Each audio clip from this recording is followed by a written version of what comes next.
Hitter plays second base. It's David Marshall. Marshall hitting third. Batting cleanup is designated hitter Jack Zebig. Zebig hitting fourth. Batting fifth and starting behind the plate, Kyle Zarnacki. Batting sixth and getting the start in right, Dom Curcio. Curcio hitting sixth. Batting seventh is third baseman Joe Cosenza. Hitting eighth for the Oilmen in left field, Chaz Clark. And rounding out the 1 through 9 for the Oilmen is first baseman Justin Egan. All that in back of Northwest Indiana right-hander Silas Noe. It's Noe getting the start on the mound for the Oilmen. Now here's the Vikings starting lineup that the righty will be opposing. Leading off and playing center field, Kyle Fenner. Batting second and getting the start at short, Blaze Cano. Cano hitting second. Batting third and starting behind the plate, Jason Kroll. Batting cleanup is first baseman Chris McDevitt. McDevitt hitting fourth and playing first base. Batting fifth in left field, Zach McKenna. Hitting sixth is right fielder Nick Doherty. He hits sixth and plays right. Batting seventh at second base, Bo Palicki. Palicki batting seventh at second base. Batting eighth is third baseman Nick Fies. And rounding out the 1 through 9 for the Vikings is designated hitter Julio Trevino. All that in back of Southland starting pitcher Nolan Vlesic. The Oilmen and the Vikings are set to get going. The lineup card exchange is taking place as Matt Vituli and Scott Nowakowski are doing the duties at home plate. They're meeting with the umpires for today's game. It's Steve Kaiser calling the balls and strikes, and Rick Gosser will make the decisions on the base paths. It's a beautiful day for baseball here in Hammond. We've been fortunate weather-wise again here of late. A nice weather stretch, a little bit of a chance of some rain tomorrow, but today we are in good shape. It is 77 degrees at game time, and it is sunny here at Dowling Park in Hammond. The Vikings will take the field momentarily, and when they do, they'll be wearing their red uniforms with white numbers on their backs. They've got the white pants, the red caps, and the Viking V on the front of those caps. The Oilmen wearing the traveling uniforms today with the gray pants to go along with the gold uniform tops. They've got the black numbers on their backs, the black Oilman lettering across the front of the chest, the smaller black number on the front, and of course, it's the black cap and the gold Oilman logo on the front of that cap. Well, it's Noe against Vlesic. It's the Oilmen against the Vikings. And it's next on the Northwest Indiana Oilmen Broadcasting Network.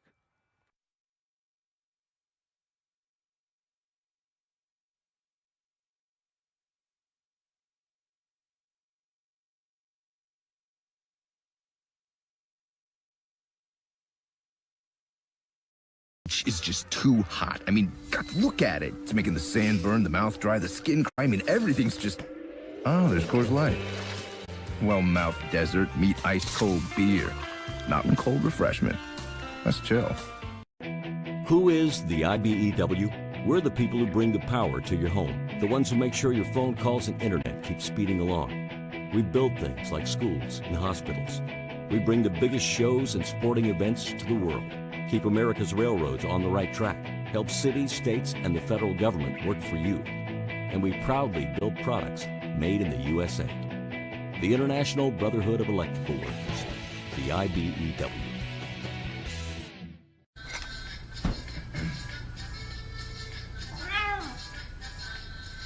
You didn't do anything wrong. You just didn't know Miller Lite has more taste and only one more calorie than Michelob Ultra. Now, you do.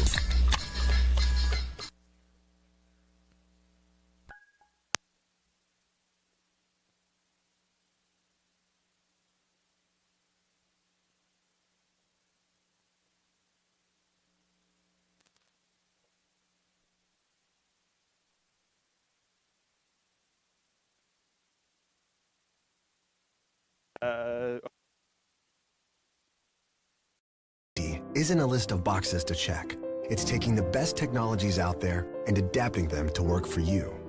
The ultrasound that can see inside patients can also detect early signs of corrosion at our refineries.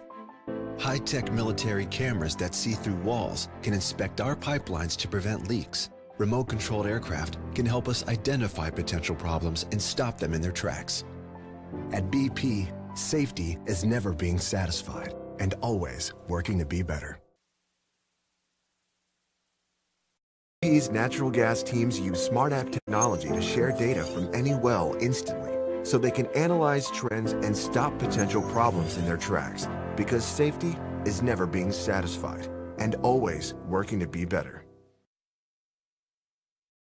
Safety doesn't come in a box, and always working to be better.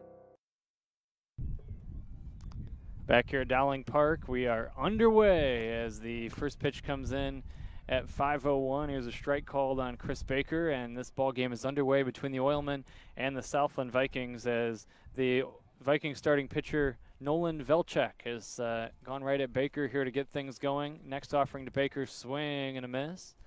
And now 2 strikes on the left-handed batter for the Oilmen. A pair of Northern League All-Stars facing off to get this thing going. And Velchek, Kevin, has been consistent over the course of the season. Here comes the pitch on the way, swinging a foul, dribbled at the plate off the bat of Baker. What's made him so good when you look at his stats?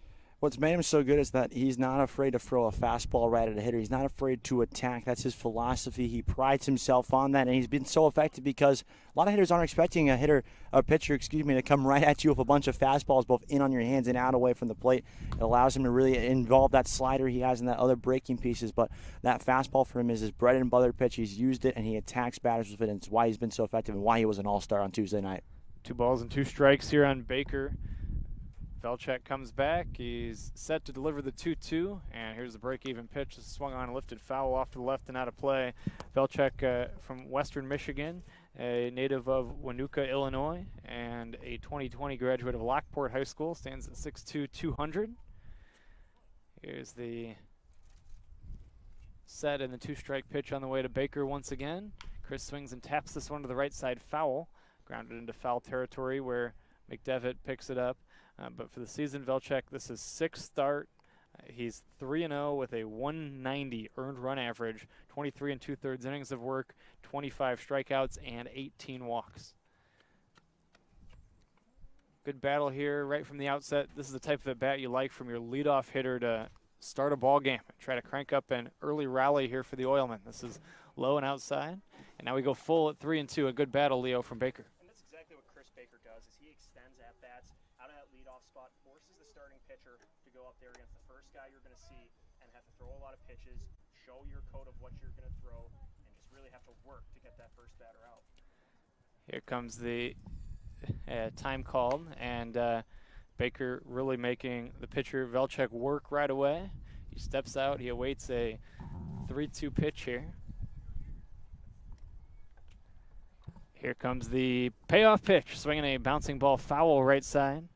And the count is going to remain at 3-2. And again, a good battle here, Leo, from Baker. Baker just going the distance with Velchek here. After he was down from behind early, he was able to foul off a couple pitches. And that forced Velchek to try to expand the zone, go higher and lower, throw some pitches outside the zone. Baker, with some disciplined takes, has been able to work this to a full count now. Here comes the next pitch. This is upstairs for a ball. So a good walk worked by Baker as the Oilmen get a leadoff base runner. You never want to walk the leadoff man, but again, this was one, Kevin, where Baker earned it. Yeah, he really did. He made Velchek work. He threw a couple of really tough fastballs low and away to Baker, and Chris did a nice job just fouling those pieces off. And yeah, I think it gives the Oilmen some more early life after Velchek really cruised in that All-Star game Tuesday night, mowing down some of the Northern League's best from the West. Tyler Famacanon stands in next and takes high for a ball, 1 ball and no strikes. Again, Southland has stayed hot coming out of the break, with being the only team in action, or the only game in action, along against the Joliet Generals yesterday. To go on the road and sweep a doubleheader was crucial. Here's a swing and a miss. And they do just that, winning the first game in lopsided fashion by a score of 14-5, then pulling out a 4-2 win in Game 2, one that was kind of a heart-pounder late. Here's the set from Velchek, and the 1-1 on the way to Famacanon. It's taken for a strike call, and the count is 1-2. When you think about yesterday, though, a huge day for the Vikings with no one else playing. You gain a full game on the Oilmen and trying to keep that second place slot, and you also gain a game on the Lake County Corn Dogs by sweeping that twin bill. Here's a 2-strike pitch. It's ripped foul. And that's what the Vikings were more proud of. Not necessarily that they gained a game on the Oilmen, but the fact that they were able to get one on Lake County, knowing that it's been so tough on days where the Vikings have won and Lake County has lost. That hasn't happened too many times this season. So to get a game in a scenario where you're the only team playing and to do it late and to have a position player come in and lock down the save, they were really happy about that win yesterday, especially in Game 2. 1-2 taken for strike 3 called. Fama Cannon's caught looking for the first out, and there's one away, and that'll bring up Marshall. And this is an Oilman team, Leo, and you think about this kind of being a checkpoint in the year. How can they get things going offensively is the big question, because they rank dead last in the entire Northern League in team batting average. I think it's just going to have to come from stringing together consistent games 1 through 9, where there have been a lot of games where the Oilmen have single-digit hits and it's one player getting 2 of the 5 hits, and one player really carries it. So it has to be more consistent efforts from the whole lineup. You can't just rely on a couple of guys to carry you throughout the year. It has to just be a group effort, and that comes with hitting with runners on base, working walks, and just doing a good job to put your teammates in positions to get quality at-bats in. Lifted foul off to the left out of play. 0-1 on Marshall, hitting .293 on the season. Runner on first, one away opening inning. Marshall takes high for a ball. Well, we talked about it last weekend. It's kind of the return of this rivalry between the Oilmen and Vikings. They're very competitive in terms of the rosters are pretty balanced between these two teams. Vikings a little bit ahead of the Oilmen. Here's a strike called in the count 1-2. And 2 close games last weekend. The final 2 Oilmen games before the All-Star break and the last 2 games for the Oilmen before this evening were the 2 games against the Vikings. 1 ball and 2 strikes on Marshall. The 1-2 is swung on and lifted foul out of play. Talk about competitive. The combined score over the 2 games, 19-19. Those were just 2 really good games. The bottom of the 9th inning being needed for both of them. The Oilmen getting the big bases loaded, runner in on Friday, then just coming maybe a bat or 2 short on Saturday, but still giving the Vikings a sprint towards the finish on that one. Talk more about those games as we move along. Baker runs, pitch outside for a ball, throw to second, not in time. It's a stolen base. Baker into scoring position. Now a base hit could drive in a run. That's just what Chris Baker does such a good job of, is being able to be active on the base paths. Forces the pitcher then to think about him as well, as you can't lose sight of him. You have to be aware of what he's up to, because he's always a threat to get that second base. And if you're Belichick here, your focus should still be on the batter, though. You have 2 strikes. You have this at-bat in your favor right here, and then all of a sudden, if you're able to throw 1 more strike, you have 2 away here, and that runner becomes a little less dangerous. 2-2 low for a ball, blocked by Kroll, and the count goes full at 3 balls and 2 strikes.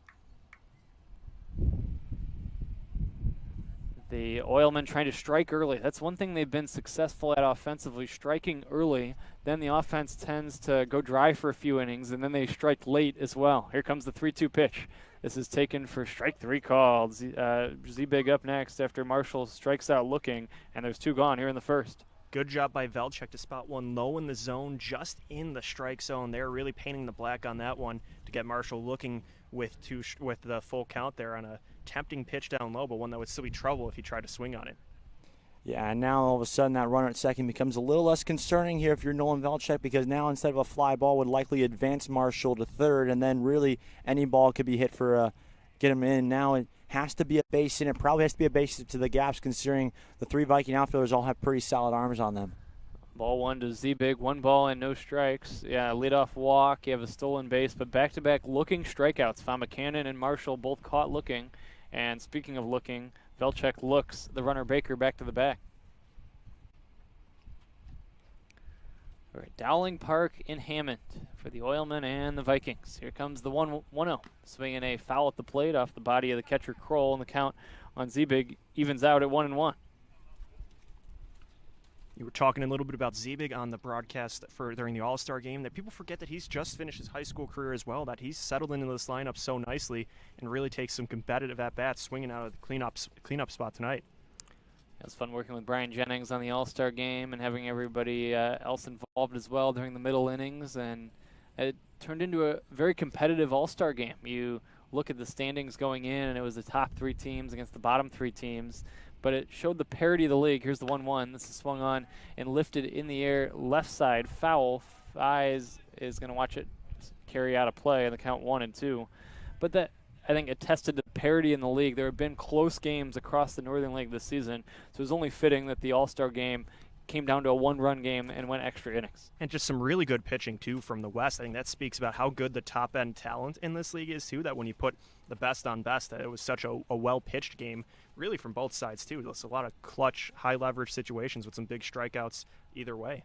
Yeah, the West actually out-hitting the East 11-4, but the East win the game 5-4. Here's the 1-2. Swinging a ground ball, left field, base hit. Round third, Baker. He's going to try to score. Here comes the throw toward the plate. It's going to be cut off. Baker scores. Oilmen lead 1-0.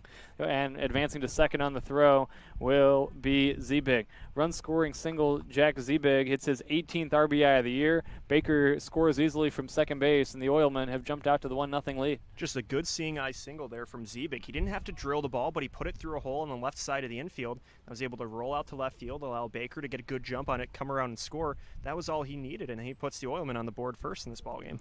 Yeah, and that's just the bad position there from the Southland Vikings. Blaze Cano was forcing to cheat towards second base because Baker's just such a threat on the base pass. Velchek needed to look him back several times, and because of that, he was out of position. That's normally a ball that Blaze will typically get on a weak ground ball, pretty much right towards the shortstop, but because of Baker's speed, they had to respect it, and that cost them a run right there. First pitch strike on Zarnacki, and then the relay throw in got away, so now another runner into scoring position as Zebig moves up the 90 feet. Here comes the pitch on the way, taken for a strike, and the count 0-2. It was actually the initial throw in from left that was not received for the relay throw, as it's not cut off properly and kind of ended up in no man's land. That allowed Zebig to move up an extra 90, but it matters not as this one's blown by Zarnacki, and the inning ends. 3 strikeouts for Velchek in that inning, but the Oilmen scratch across the run on 1 hit and leave 1. After a half, it's the Oilmen 1, and the Vikings coming to bat on the Northwest Indiana Oilmen Broadcasting Network.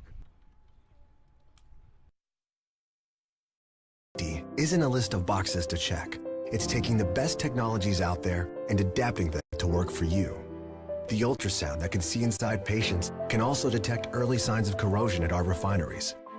High-tech military cameras that see through walls can inspect our pipelines to prevent leaks. Remote-controlled aircraft can help us identify potential problems and stop them in their tracks. At BP, safety is never being satisfied and always working to be better.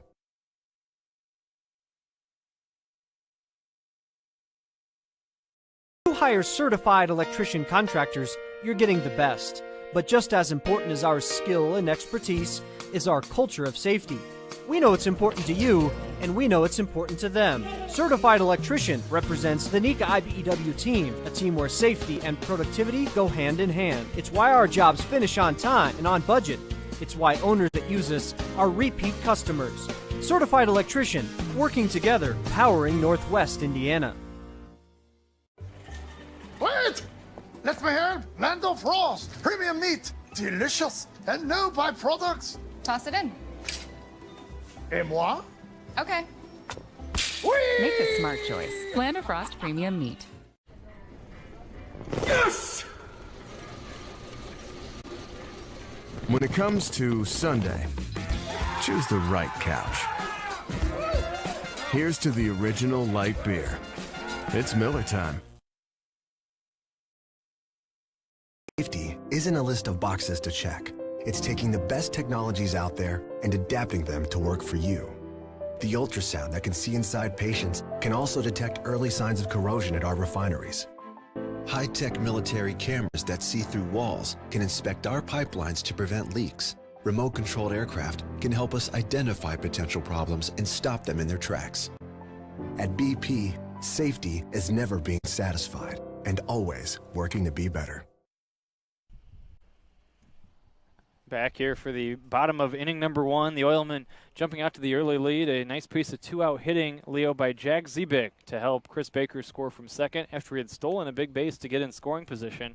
And Northwest Indiana scratches out the first run of the game. That's just another example of the quality hitting that Jack Zebig's been able to provide this season, just with a well-placed ball going opposite field. That's big for a young left-handed hitter to be able to have that opposite field contact and drive in Baker, who just did a very good job of taking a long at-bat, working the walk, and eventually scoring in that inning. Yeah, no question. As we get set for the bottom of inning number 1, it'll be Fenner, Cano, and Kroll, the top 3 in the Southland order against Northwest Indiana right-hander Silas Noe. Waubonsie Community College righty delivers the first pitch called strike in the count 0-1. I have done Oilman games from Waubonsee. I believe it's the Waubonsee Chiefs. In Sugar Grove, Illinois. The Oilmen, the Chicago Zephyrs, played some games there. This is outside for a ball. My 20th birthday was a game at Waubonsee Community College, as I recall. 1 ball and 1 strike the count. Noe, native of Wilmette, Illinois, delivers. This is swung on and lifted in the air, shallow center. It's going to be the shortstop going out to make the catch. That's Famakanen today, playing short and shallow center field. He makes the routine play, and Fenner is the first out of the first inning. This will be the 4th time this season that Noe's opposed the Vikings on the mound. 3rd time here at Dowling Park. He's looking to carry on from where he was on July 9th, pitching a few solid innings of relief against the Vikings. Had 2 runs come across the plate in his outing, but those were unearned. So he's looking to try to put up maybe a few scoreless frames this time in a starting role. First pitch is a strike, and the count 0-1. The 2020 New Trier product is 0-1 with a 4.26 ERA. This is 9th game and his 2nd start, 19 innings, 21 strikeouts, and 11 bases on balls. Here's a pitch that swung on and fouled out of play. You heard Leo allude to the fact that he has faced the Vikings before, his 4th time this season against the Southland team. He's pitched no longer all season than the game on the 27th of June against the Vikings when he went 4 innings. So he's been a guy that's typically not had long outings because mostly he's come out of the bullpen. This is high for a ball, 1 and 2. He did pitch again 2 runs and no earned on July the 9th against the Vikings, as Leo alluded to. Here's the next offering. This is high for a ball, and the count evens out on Cano at 2 balls and 2 strikes. I know he has good stuff on the mound. If he can be someone that can kind of get stretched out today, go deeper in the ball game, set the table well for the bullpen, the Oilmen could be off to a really good start here. This is high and inside for a ball. We go full on Cano at 3 and 2. It's been a trend as of late, Oilmen starting pitchers struggling to go deep in the game. So for Noe here, you really need him to try to at least get to 4 innings, get through 4 innings, set up for the bullpen well in that fashion. This is low and outside ball 4. The old early walk. This one not a leadoff walk as Fenner popped up to short. But in the top of the inning, we saw the leadoff walk come back to bite the Vikings, and now the Vikings earn a first inning walk of their own with a man on base. In a very similar situation to the top half of the game, Blaze Cano, very fast in the base paths and always a threat to steal second base. And that'd be really interesting here with a great opposite field hitter and Jason Kroll up in the outfield shifting towards left field. If Cano's able to swipe it back and Kroll's able to pull into the opposite field, the Vikings could get that run back. This is taken upstairs by Kroll. The count 1-0. The Vikings come into play with a 20-12 record. We mentioned the sweep of the Generals yesterday that allowed them to reach the 20-win precipice. This is a swing and a foul out of play right side, where the Oilmen sit at 18-15 entering the ball game here today. It was Luke Stefsick, Kevin, who came in and nailed it down in Game 2 of that doubleheader as it got a little wobbly late, but the Vikings escaped. Yeah, talk about getting wobbly late. After taking a swung on a foul here. After taking a 2-run lead in the top of the 7th, your normal relief pitcher comes in, walks the bases loaded. You're out of pitchers because you're in a doubleheader. What do? You go to a position player who's only pitched 1 other time this year to try to lock down the save, and then 3 consecutive pop-outs later, game over, and you win it. But, man, Viking fans were on the edge of their seat throughout the course of that one. This is low for a ball blocked by the catcher Zarnacki. Good to see Zarnacki healthy and able to play. He was a scratch from the All-Star game on Tuesday night and was replaced by Nicholas Johansson from the, or Johnstone, I should say, Nicholas Johnstone from the Lake County Corn Dogs. Here's a pitch swung on and lifted to right. This is going to be right at the right fielder, Curcio, who leaps up a little bit to grab it for the second out of the first inning. He had that injury against the Vikings on Saturday night, fouled the ball off his body, was banged up, left that game. He stayed in initially, finished the at-bat, left that game, but he's back out there here today. And that was just a scary play on Saturday when he fouled that ball off his body. It looked like he got it maybe in the shin area where there wasn't a lot of padding there, and you could just tell he was visibly uncomfortable. He toughed out the rest of that at-bat, but it was good to see that that's nothing long-term, that he can join this Oilman lineup because he's an underrated piece here, was named to the All-Star team, has a lot of pop in his at-bat, and can play multiple positions defensively, so it was a good player for them to have around. This is high and in for a ball on Chris McDevitt. Devitt was part of that Northern League All-Star game the other night. The runner goes, pitch taken for a ball, throw to second base is going to be not in time. It is going to be backed up by Marshall, the second baseman, as it got past Von McCannon, the shortstop. Stealing second base is Cano, and now the Vikings will hope for a 2-out hit to drive in a run, much like the Oilmen had in the top of this inning. Yeah, once again, Blaze Cano showing off that speed, and it's going to get interesting here with Chris McDevitt up. He struggled yesterday at the bat, but he's always so patient. This is swung on and fouled into the screen.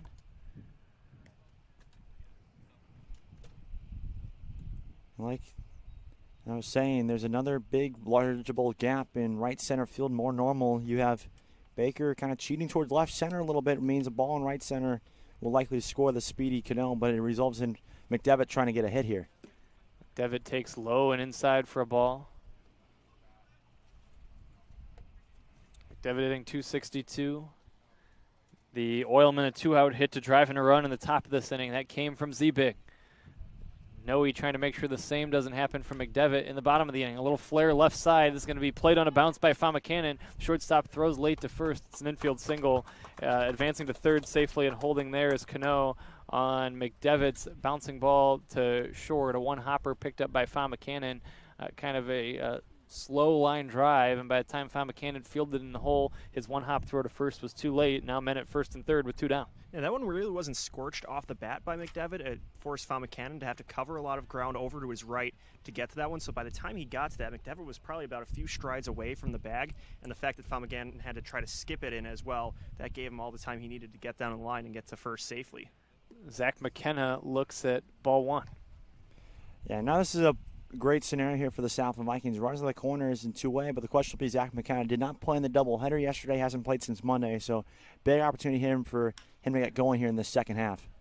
So swung on and foul on the right side. Zach McKenna, 271. Well, dig back in.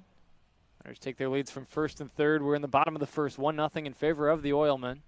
Coming to you from Dowling Park in Hammond. Brandon, with Leo, and Kevin with you. Here comes the pitch on the way, taken for strike 2 called on McKenna. Noe trying to work out of it as there are runners at first and third with 2 down. Here's the 2-strike pitch, taken low and outside for ball 2. That's a great take there by McKenna. You know he wanted it there because that ball would take a strike most of the way here from our angle because it was a great breaking ball there from Noe. Just tailed away at the last second, and McKenna with a good eye to lay off of that one and avoid that strikeout pitch. This is swung on and lifted in the air, right side foul. Egan playing first base today, and he can't get there. He was up against the Oilman first base dugout trying to haul it in and couldn't do so as it tailed away from him, and it remains 2-2. Just ran out of real estate a little bit there, Egan did, as he was very close to that fence, and it's hard to make a read on that. He had to put his hand out to try to feel for that, so had to go in a little bit of a self-preservation mode there and just barely lost the sight of the ball. Yeah, he doesn't have a ton of familiarity with first base. We've seen him mostly as a pitcher. This is taken outside for a ball. We go full on McKenna at 3-2. Big payoff pitch coming up. McDevitt will get a head start from first base on this 3-2 pitch. And here it is. This is swung on and looped to right. This is going to be caught on the run by Curcio, the right fielder. I initially thought this was going to fall in there, but it hung up long enough for Curcio to get underneath it, and the inning ends.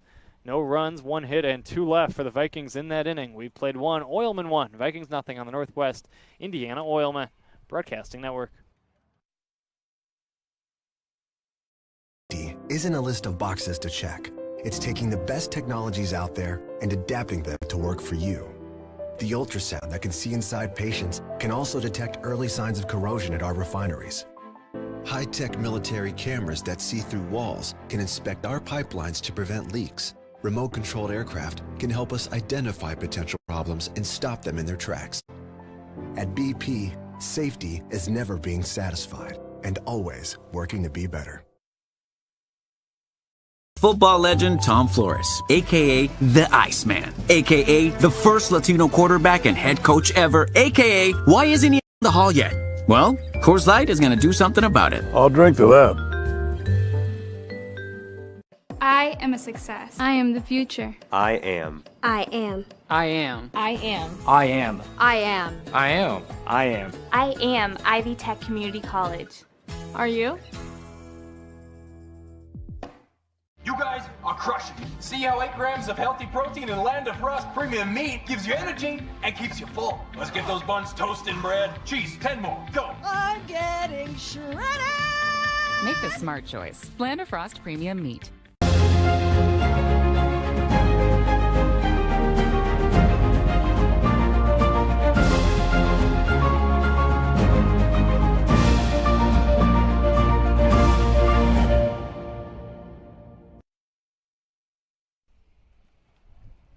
Back for inning number 2. It's 1-0 in favor of the Oilmen as 6, 7, and 8 will bat in this inning against Velchek, the Western Michigan righty, back for his second season with the Southland Vikings. He was very good a year ago for Rocco Masudo's team, and he's been the same this season. He's into the motion here.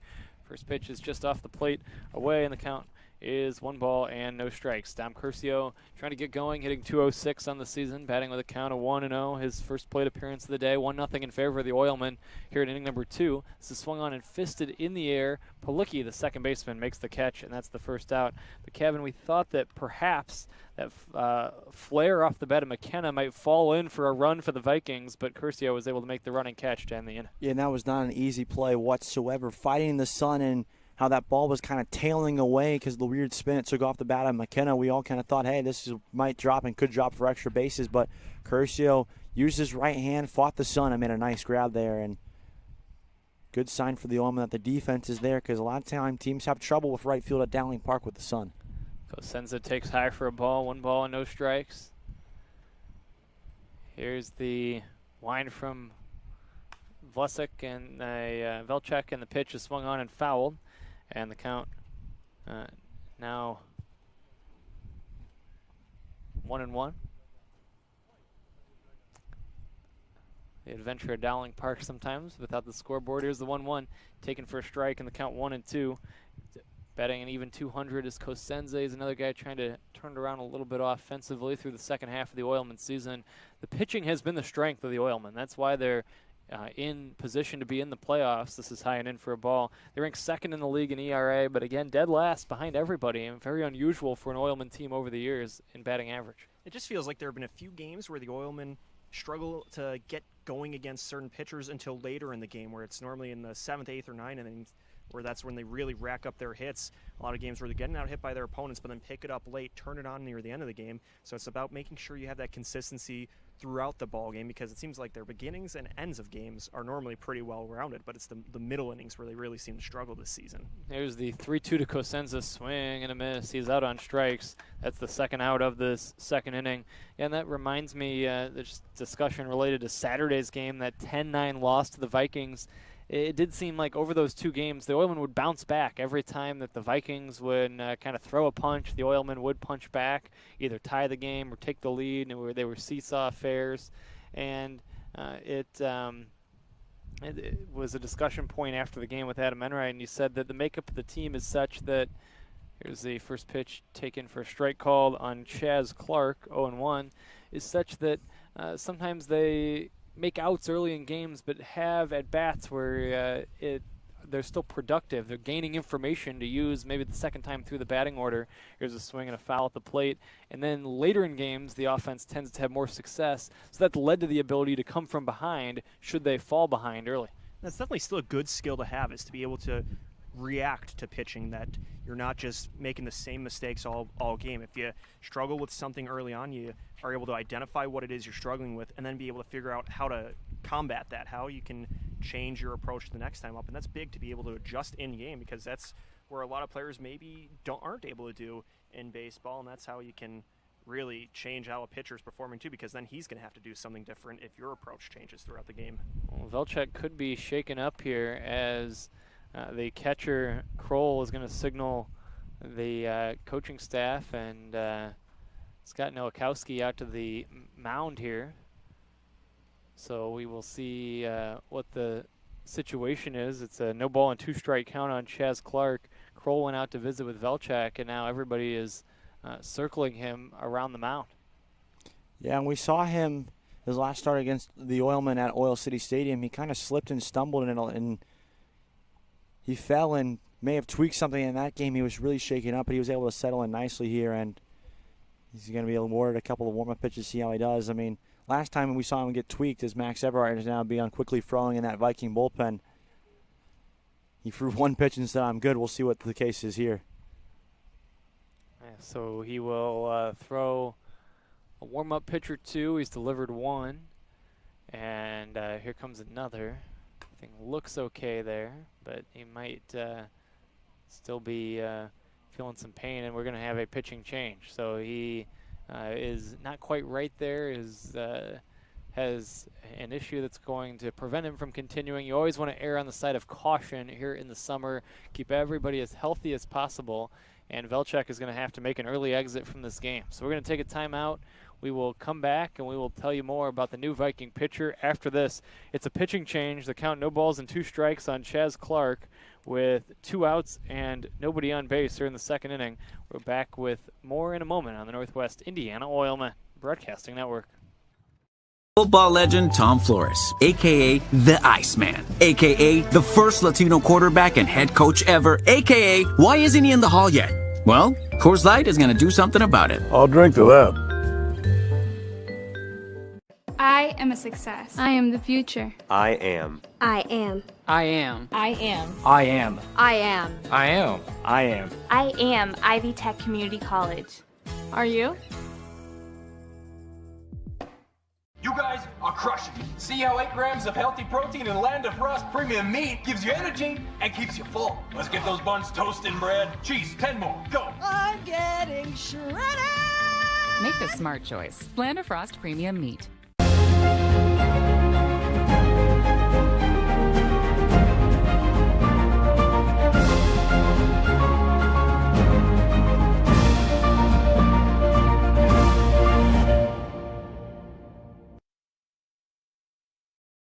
Safety doesn't come in a box.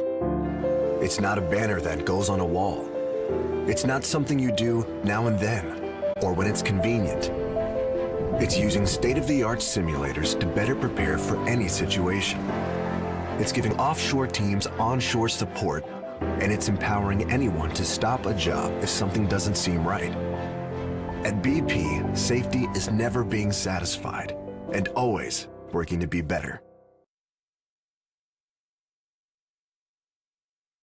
Safety isn't a list of boxes to check. It's taking the best technologies out there and adapting them to work for you. The ultrasound that can see inside patients can also detect early signs of corrosion at our refineries. High-tech military cameras that see through walls can inspect our pipelines to prevent leaks. Remote-controlled aircraft can help us identify potential problems and stop them in their tracks. At BP, safety is never being satisfied and always working to be better. BP's natural gas teams use smart app technology to share data from any well instantly, so they can analyze trends and stop potential problems in their tracks, because safety is never being satisfied and always working to be better. Back at Dowling Park, where Nolan Velchek has left due to an injury here with 2 outs and the bases clear in the second inning. So he goes an inning and a third. He allows just 1 hit, 1 run against him. It was earned. He walked none and struck out 4. And that's the line for him. You can close the book on him. He also got ahead of Chaz Clark, no balls and 2 strikes, and that's where the new pitcher, Max Everard, takes over. Everard is getting Kevin as long as he needs to finish his warm-up tosses here, as this was an injury replacement. And a good thing, as you told us earlier off the air, they call him the rubber arm because he's had plenty of action the last week or so. Yeah, talk about start on Saturday night, which went 6 innings and threw over 100 pitches. Then he threw a full inning in the All-Star game Tuesday night. Now he's back here on Thursday, but he loves being out there. He loves the feeling of competition and loves towing that slab every single time. And he doesn't care who he faces. He just wants to get out there, throw, and just try to beat whoever he's pitching. And he's pretty familiar with this Oilman team now at this point. This is his 3rd outing against the Oilmen. This will be the first time he'll come out of the bullpen to face them. Last appearance was on Saturday. 6 innings of work there, 5 runs, all of them were earned. But the big one for him, though, in terms of being able to successfully mow down the Oilmen, June 20th, his first start against them, 7 innings of shutout baseball. He later won Northern League Pitcher of the Week honors because of that performance. We saw him on Saturday night as well for an extended outing of 115 pitches. He pitched an inning in the All-Star game on Tuesday night, and now he comes on in relief here. This was the plan from the get-go for Everard to come on in relief of Velchek, but it was not the plan for it to occur in the second inning. Here's the 0-2 pitch. This is taken low and outside for ball one. Now for the Oilmen, you are coming into a spot where you're facing a new pitcher in the second inning. You want to make sure you don't make it easy for him with 2 outs, 2 strikes in this at-bat. You want to make him work in his first frame of action. Swing and a miss, strike 3. So the strikeout recorded by Everard, and the inning ends. The Oilmen go 1-2-3 in the second. We have played an inning and a half. It remains Oilmen 1, the Vikings nothing on the Northwest Indiana Oilmen Broadcasting Network.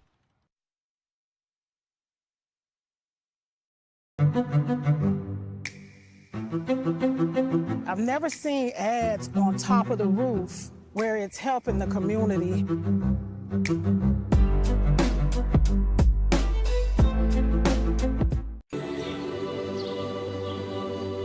This place teaches you to be genuine, to be the same person today as you were yesterday. People from Indiana, they're pretty comfortable with who they are. And you know, I think that puts the people around them at ease to be comfortable with who they are. The values that built Indiana are here in Strachan Van Til. We're Indiana's grocery store, and we're proud to be Indiana made. These days, it's recommended that you keep your social circle small. Of course, as the original light beer, we've always recommended that. It's Miller time. We don't go to the office, we build it. This is a truism with Ironworkers Local 395 and the Northwest Indiana Contractors Association. Our goal is to exceed our customers' expectations. We provide a skilled, OSHA-trained, drug-free workforce, as well as many other certifications from our 4-year training program. Every time you hire an ironworker from Local 395, you should feel confident that you are receiving high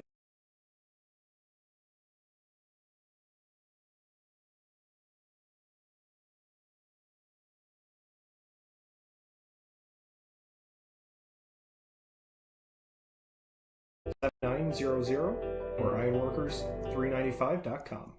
Have a student headed to college this fall? If so, you probably have questions, and the best place to find answers is Ivy Tech Community College. Ivy Tech is in your community and offers hundreds of options. Best of all, our tuition is a fraction of the cost of other colleges. Complete a free application today. And we're back as we take it to the bottom of inning number 2. Well, the Oilmen went 1-2-3 in the second, but Kevin, not a positive inning for the Vikings, despite the fact that they retired the side in order, as Nick Doherty leads off and takes ball 1 because you have a key pitcher go down. Yeah, and whenever it's a pitcher going down, your immediate thought process goes to his arm and wondering, did he potentially blow out his arm, which would be the worst-case scenario to happen in a summer ball game just because of the way he kind of was motioning that. Obviously, we don't know for sure what the injury will be, but that's kind of where your first thought process goes to, and then you think about the other possibilities. But for Southland, he's been the ace of the staff, lowest ERA on this pitching staff by a wide margin, and he's been kind of the guy who sets the tone for this Vikings team in every single start, and they feel confident they can win every time he goes on the mound. And so this is a killer for the Southland Vikings, and they're now going to have to try to win this game, not behind him, but for him. Yeah, your first thought, of course, is just about the long-term health of Velchek. Then start thinking about this game. Second, here's the 2-2. This is swung on and lifted to left. This is going to be caught actually on the infield by the shortstop, Fama Cannon. Thought it might get to shallow left field, but Fama Cannon is able to snag that one for the first out of the second inning, and Bo Policki will stand in next. But Leo Everard was available and ready to throw today, but you could have an opportunity at some point later in this game where the Vikings might end up a little thin on pitching when their starter only goes an inning and 2/3. And for the Oilmen, that's a situation they're a little familiar with, as they've seen it happen to them quite a few times the past week and a half, where your starter has to exit the game early, so that throws off the bullpen plan. Everybody gets shifted up a couple of innings, and you have to go a little deeper, so it just makes the bullpen a little more uncomfortable, and they have to just try to power through it. So for the Oilmen, you don't want to do them any favors. You want to make sure you're taking long at-bats, long innings from these pitchers earlier now, and try to just throw off the pitching plan even more. Yeah, and the one thing for Southland, though, the only good thing to potentially come out of this is that your first guy out of the bullpen is normally a starter. You don't normally see that. It's normally guys who can maybe go 2-3 innings max, and that's where the pitching can get thin. But knowing that Everhart can give you 5 or 6 innings, even though it's not great that Velchek's down, you at least are happy that you have a guy like him coming out of the bullpen replacing him. 1-1 on Policki. Here comes the next pitch. It's grounded to the left side, and this will be the shortstop, Fama Cannon, to scoop it up. His throw to first is in time. 2 up and 2 down to begin this second inning, and that'll bring up Nick Fies next. But, again, Everhart forced in earlier than expected, and now remains a 1-0 ball game here as we have 2 outs in the second inning, and that'll bring up Fies. The Oilmen, again, trying to bounce back from losing to these Vikings by a 10-9 score on Saturday night. I thought the real killer for the Oilmen was the 6th inning. Here's a swing and a ground ball toward third. We'll get, as Cosenza collects this, his throw to first, and it's going to be an E5 on the throw, as this was a throw that bounced in there, and a throwing error will allow Fies to reach first safely. It appeared to be a 1-2-3 inning momentarily, but the inning extended, and you never want to allow extra outs to a team as productive as the Vikings. That's the type of things that can be inning killers for teams. We've seen that throughout the league. When you have the 2 outs away, then you make that error on what could be the 3rd out. That kind of energizes the team that's batting up there, gives you extra life, and really makes you want to make the defense pay for giving you extra outs to play with there. This one bounces in there 1-0 on Julio Trevino. But it kind of tied right into my point about that 6th inning on Saturday. 5 runs scored and 4 were unearned after a costly throwing error by the Oilman pitcher. And that also just shows you how productive the Southland Vikings are and how unselfish they are as a team offensively. They don't want to be the heroes. Not everyone wants to play the hero role on this team. They want to just make sure this team can win the ball game. So what's the best thing I can do for the team? That's what a lot of these guys think when they approach the plate. And they will create innings like that. You mentioned that 6th inning on Saturday. There's a pickoff throw to first, and they got him. They picked him off first base, so the error erased as Fies is picked off 1-3, and the inning comes to an end. So no harm, no foul on the E5 as the Oilmen pick off Fies, and the side is retired. No runs, no hits, nobody left. We played 2, Oilmen 1, and Southland 0 on the Northwest Indiana Oilmen Broadcasting Network.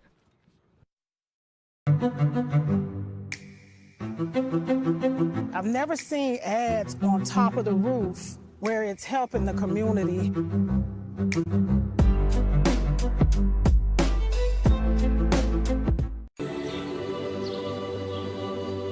This place teaches you to be genuine, to be the same person today as you were yesterday.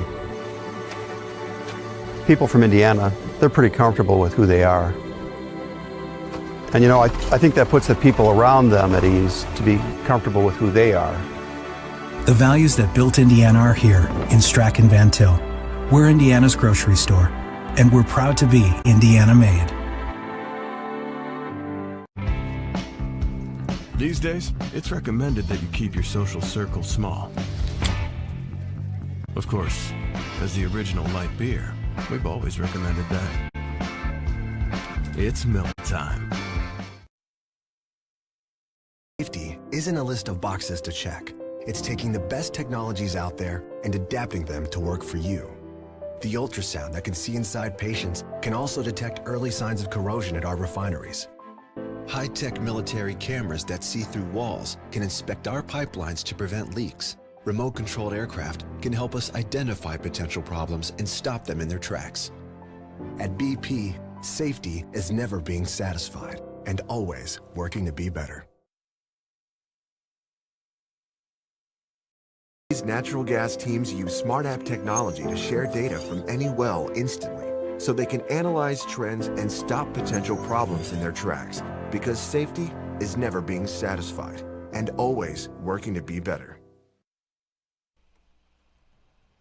Back here at Dowling Park, again, Everhart forced into duty earlier than anticipated after an injury to the Viking starting pitcher, and so now he is embarking upon his first full inning of work. He'll face 9-1-2 here in this third. Again, the Oilmen saw plenty of Everhart on Saturday, a game the Vikings eventually prevailed by a 10-9 score. He went 6 innings in that game. This is taken low for a ball, to count 1 ball and no strikes, and that was one where the Oilmen came up a little bit shy. We're talking about that 6th inning, Leo, in the last half inning of that game. Not only the 4 unearned runs because of the E1, but there was also 4 free passes, 2 walks, and 2 hit batters in that inning. And that's where we see with the walks and then the fielding mistakes, that can really just... There's a ground ball to the right side. This is fielded by Palicki. He throws to first in time. I think an automatic ball had been called before that, so the count went to 2-0, and then a ground ball to second, and Egan is out number 1 as he grounds out 4-3. But talking about Saturday's games, that's where we saw where in a game where you're struggling to get hits offensively, when you're giving your opponent then chances like that with the errors and the walks, that's what makes it harder to try to come back, to answer the team punch for punch. When you're kind of giving them a little bit of room to work with there, that's just really tough to deal with when you're kind of struggling at the plate. So if the Oilmen can correct that, they should be in a much better position to try to win today. Now it's Chris Baker, the leadoff hitter for the Oilmen. He walked and scored in the first. He takes off the plate away, and the count 1 ball and no strikes on Baker. 372 average. He's driven in 20 runs. That's a big number for a guy who's hit a lot out of the leadoff spot for the Oilmen. And here's the next offering, swing and a miss, a tip into the mid of Kroll, and the count 1-1. Considering he's driven in nearly as many runs as he's scored after that run in the first inning, he's now scored 25. So the fact that he's driven in 20 just speaks that he's scoring a lot of runs for the Oilmen, but then creating a lot of them as well. Yeah, and only 1 home run, so this is a swing and a ball lifted to left. McKenna racing into foul territory, and he can't get there as it lands foul, and the count goes to 1-2 on Baker. 1 home run, so you have the 25 plus the 20, and only one of those have both occurred on the same swing of the bat. So 44 different instances where he's been involved in an Oilman run by either driving it in or scoring it. And we kind of just see it where the players both in front of and behind Baker in the lineup, he typically boosts them, where if you can get on base and you have Baker batting behind you, he's going to do a good job trying to drive you in. And then if you're batting behind him, he's going to give you a good chance to try to get an RBI. The 1-2 is grounded toward first, a high chop navigated by McDevitt. He'll win the foot race to the bag to put out Baker 3 unassisted for the second out of the 3rd inning. And to both your points, considering the fact that Baker's been involved in the 44 runs like you just said, Brandon, it also just shows you the productivity of this Oilman lineup, that the bottom of the lineup is able to come up in situations and get on base at the top of your order. The guys who are typically more known as the guys who drive in those runs and get a lot more hits are able to drive you in. Just shows the productivity 1 through 9 for this Oilman lineup. At times, while they might have gone cold, it's a good sign to see, though, if you're Adam Enright. Buchanan grounds this to the right side, deep in the hole at second. Marshall can't field it, or I should say Palicki can't field it cleanly, and reaching safely on an error on the Oilman second baseman is Buchanan as the inning extends. So this is kind of what we saw in the last half inning, where the Oilmen, with 2 outs, got a fielding error and allowed Southland to kind of extend things. So we'll see now if the Oilmen can get the Vikings to pay for that one. You're facing a bullpen pitcher who's typically a starter, but coming in this game earlier, he thinks he's got the 1-2-3 inning locked down, and now he just has to go deeper into this 3rd inning here. So you want to make sure that this is more of a laborious effort for him. Yeah, Palicki had to move to his right, tried to backhand the ball, and couldn't quite do so cleanly. Not an easy chance, but one that he would have liked to, a play he would have liked to have made. Here comes the pitch to Marshall, swinging a line drive up the middle. Is going to be a base hit. Going to second and holding there is Buchanan. Marshall smokes one into center, and now there's runners at first and second with 2 down. That'll bring up Zebig. Just a good rip there by David Marshall, someone that when he sees his pitch, he can really do some good damage with it. He's the left-handed bat that can kind of put the ball in all different places in the field, and that one was just right up the middle of the diamond in the center field for a good 2-out base knock. Didn't waste much time there, taking the first pitch he saw from Everett out and for a base hit.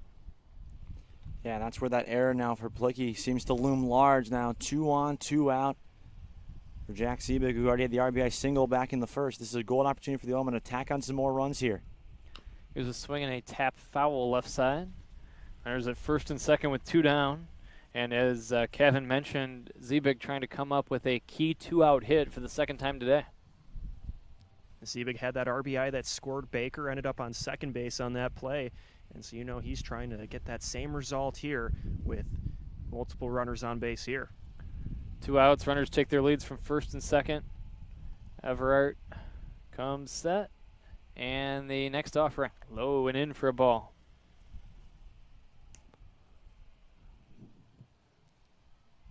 Ice Cream Man has been in the area quite a bit here today. Not sure if you're picking that up from listening from home over our microphone, but you hear that familiar jingle here around Dowling Park. Here comes the pitch on the way, taken low for a ball. Brad, I got to ask, what's your, if you're from the ice cream truck, what's your go-to order? Not really much of an ice cream guy, but yeah, as a kid, that was always exciting when the Ice Cream Man came past. I don't know. What about you, Kevin? You seem like you're asking because you want to share. You got to do it with the Chipwich, the little Chipwich. That's a good call. I know Leo was making a face when you said you're not a big ice cream guy, so I wanted to get Leo's opinion on this as well. I was the Chipwich guy. See, you took mine, the cookie sandwich. That's the great call. I didn't like any of the ones on the stick because those would get too melty and messy. So I like something you could hold more. Yes, exactly. Sound still kind of around the area. I think it's getting further away, so you guys better go catch it if you want to get some ice cream. Here's a swing and a miss for strike 3 on the 2-2. Z-Big is out on strikes, and the Oilmen don't score in the third. No runs, 1 hit, and 2 left. We've played 2.5. It remains Oilmen 1, Vikings nothing on the Northwest Indiana Oilmen Broadcasting Network. Is just too hot. I mean, God, look at it. It's making the sand burn, the mouth dry, the skin cry. I mean, everything's just... Oh, there's Coors Light. Well, mouth desert, meet ice cold beer. Mountain cold refreshment. That's chill. Who is the IBEW? We're the people who bring the power to your home. The ones who make sure your phone calls and internet keep speeding along. We build things like schools and hospitals. We bring the biggest shows and sporting events to the world. Keep America's railroads on the right track. Help cities, states, and the federal government work for you. And we proudly build products made in the USA. The International Brotherhood of Electrical Workers, the IBEW.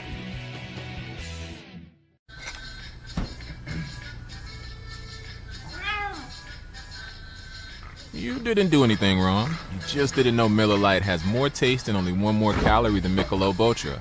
Now, you do. Safety isn't a list of boxes to check. It's taking the best technologies out there and adapting them to work for you. The ultrasound that can see inside patients can also detect early signs of corrosion at our refineries. High-tech military cameras that see through walls can inspect our pipelines to prevent leaks. Remote-controlled aircraft can help us identify potential problems and stop them in their tracks. At BP, safety is never being satisfied and always working to be better. BP's natural gas teams use smart app technology to share data from any well instantly, so they can analyze trends and stop potential problems in their tracks, because safety is never being satisfied and always working to be better.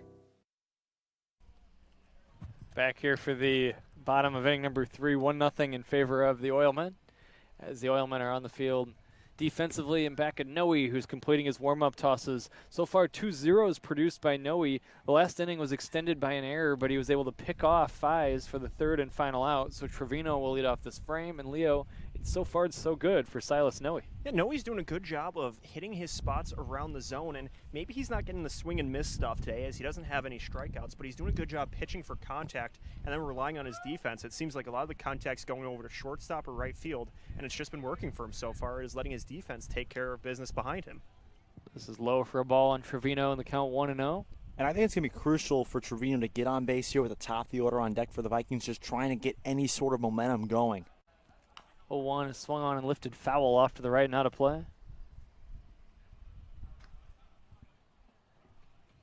The Vikings have had a few base runners. They had a walk and a hit in the first inning, and they had the reached on error in the second inning, but nothing to show for it so far. They've stranded a runner at third base in the opening inning. This is high for a ball on Trevino.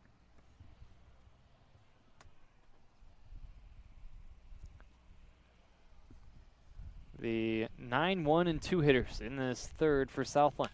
This is swung on and lifted in the air, right side foul, and this is going to reach the bullpen area out of play. This is the 103rd meeting between the Oilmen and the Vikings, and it's been tightly contested. It's the Oilmen 52 and the Vikings 50 in the first 102 meetings between these two teams. 1-2 on Trevino. Here's Noe's pitch. This is swung on and line to center. Baker coming in, and he's going to have to play this one on a bounce. He actually barehands it on a bounce as he gets it back in. Trevino, the base hit, goes as a single out of the 9 spot in the order for the Vikings, and that sets up the top of the order, Kevin, as you alluded to, a leadoff hit. Exactly, and now Kyle Fenner steps up. He's a guy who had a solid day at the plate yesterday, but had a great first half, getting Northern League All-Star honors for the East Side. And Blaze Cano to fall. These are two guys you don't want to mess around here if you're Noe, but for the Vikings, these are the guys you want up right now in this scenario chasing a run. Here's a swing and a smash to left. This ball's going to get down for a base hit as it rolls all the way into the corner, but it's going to be cut off by the left fielder Clark and go as a single. Nice job by Clark to get there and cut this ball off and hold Fenner to a long single. Off the bat, I thought this was bound to be an extra base knock. I think it was too. I think also Julio Trevino getting the stop sign at third. Scott Nowakowski doesn't want to run the risk of potentially having a leadoff base runner thrown out at third base, trying to be too aggressive.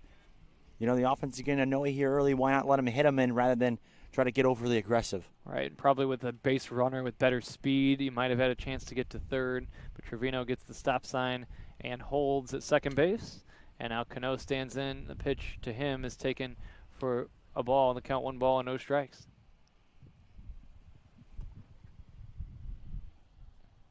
1-0 on Cano, who walked and was stranded at third in the last half inning. And again, with nobody out, it does make sense to play it safe in terms of the stop sign there. Here's a ground ball to short. Could be 2. Go to second 1. Here's Marshall's relay throw to first. It's wild. And now coming in to try to score is Trevino, and he will. It's a fielder's choice and an error. No RBI, as scoring on the throwing miscue is Trevino. It's Cano safe at first on the fielder's choice. He goes to second on that error, E4. Out at second is Fenner for the first out of the inning. That goes 6-4 on the fielder's choice. So after it's all said and done, the Vikings have tied the game at 1. They have a runner on second base with 1 away. That was one where maybe the Oilmen accelerated that attempted turn to try to turn the double play there and just got that throw to first on a play where maybe the runner still might have been safe as he was off to a good run there. So then that it rushed things and made it a close play at first base, allowed for the overthrow and the run to score. Kroll takes low for a ball, knocked down by Zarnacki, holding it second. Here is Cano, and the count 1 ball and no strikes on Kroll as the Vikings have tied this game at 1 here in the third.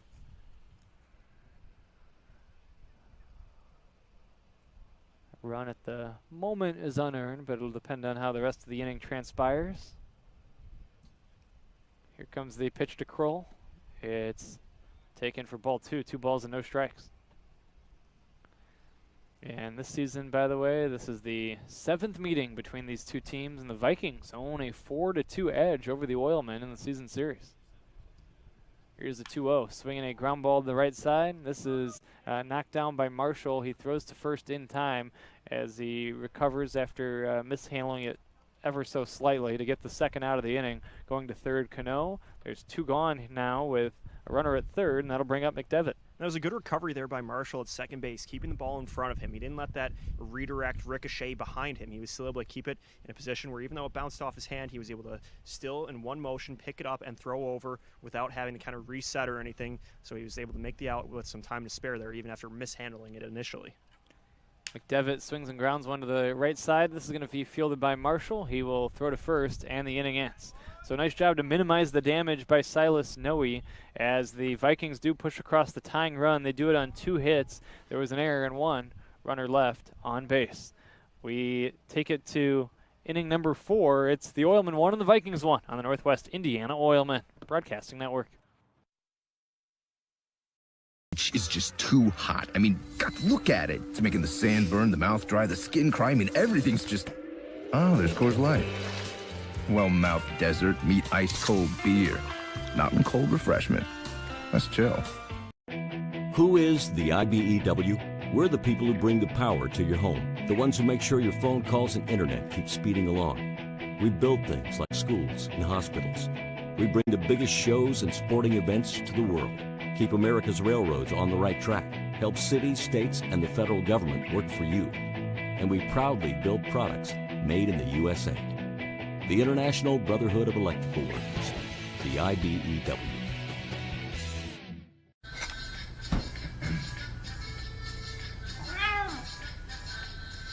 You didn't do anything wrong. You just didn't know Miller Lite has more taste and only 1 more calorie than Michelob Ultra. Now you do.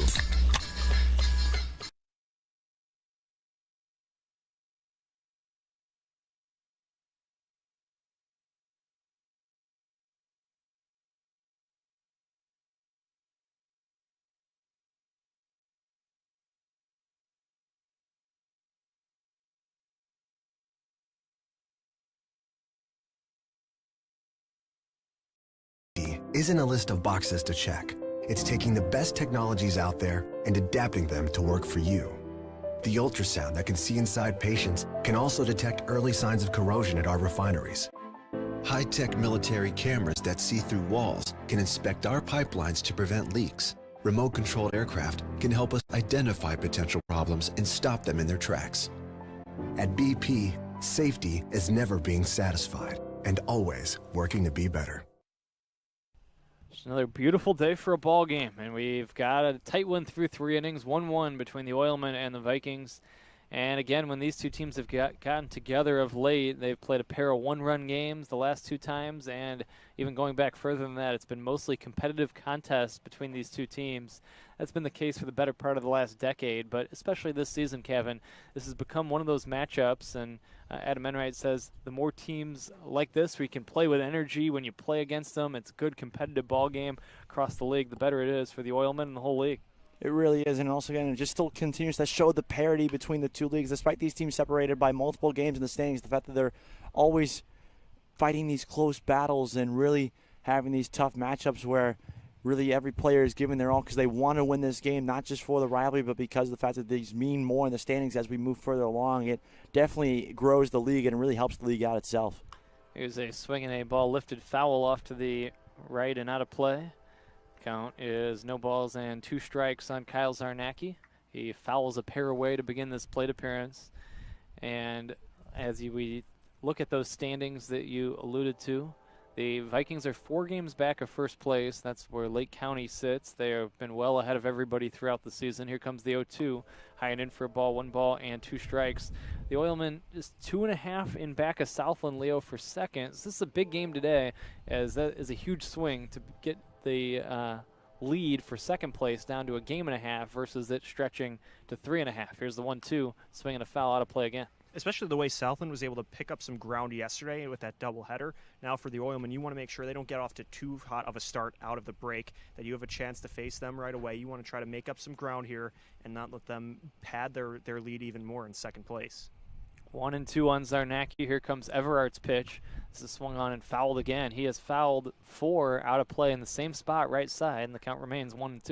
And I think also it's important to know that these two teams don't meet again until the 26th of this month, so it's going to be almost over a couple of weeks before these two teams next meet again. In the meantime, then the Vikings have 3 games with the Chicago American Giants, who, although have been better as of late, still have been struggling to win a lot of ball games. As their strike 3, they said Zarnacki went. Yeah, they appealed onto first, and they say he went around as Zarnacki thought he held up, but he is called for a swinging strikeout, and that's the first out of the inning, according to the first base umpire. I believe that's Rick Gosser. That was an at-bat where Zarnacki worked a lot of contact there, was fouling off a lot of pitches really to the same spot, but just wasn't able to put one in play, and then unfortunately had to go down with the strikeout there.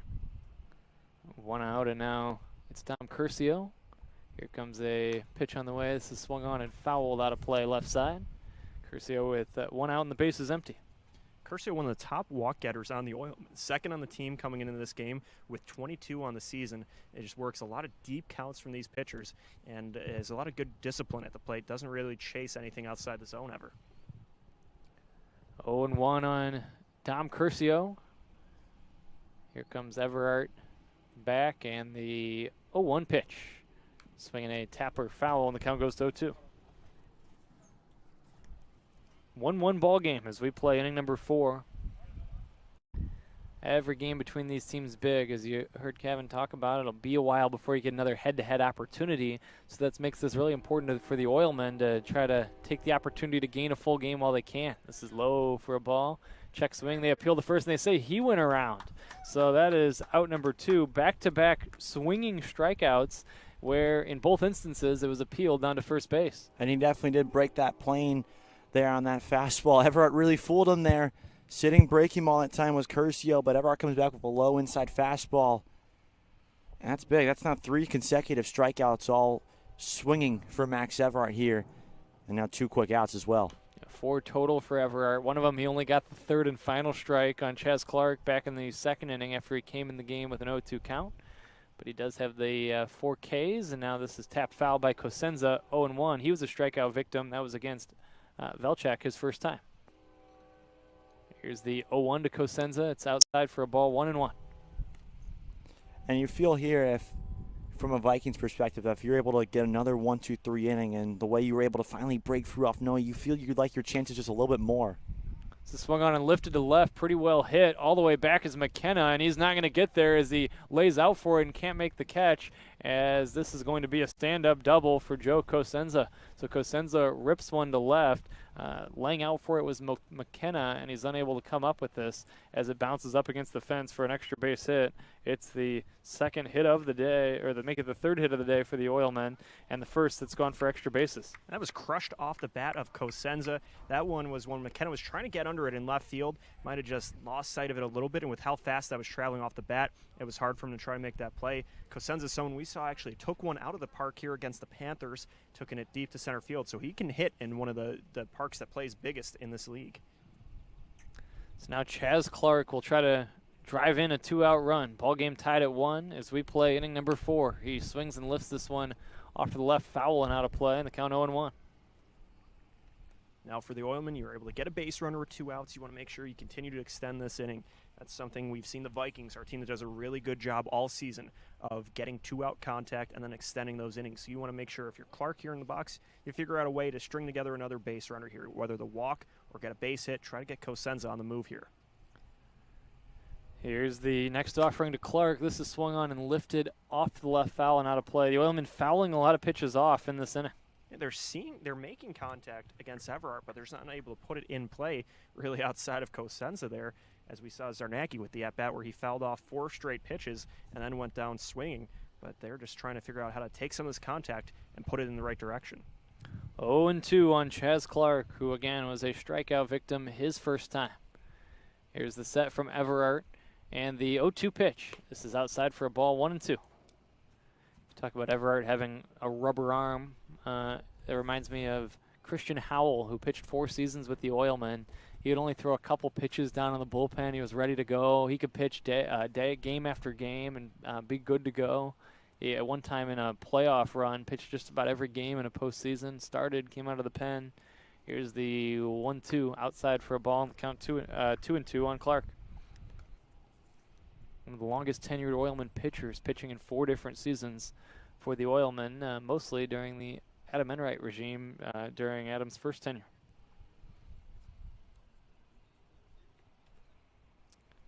Two balls and 2 strikes on Clark. The lead at second for Cosenza. Clark trying to drive in a 2-out run. Here's the set from Everhart and the 2-2 pitch.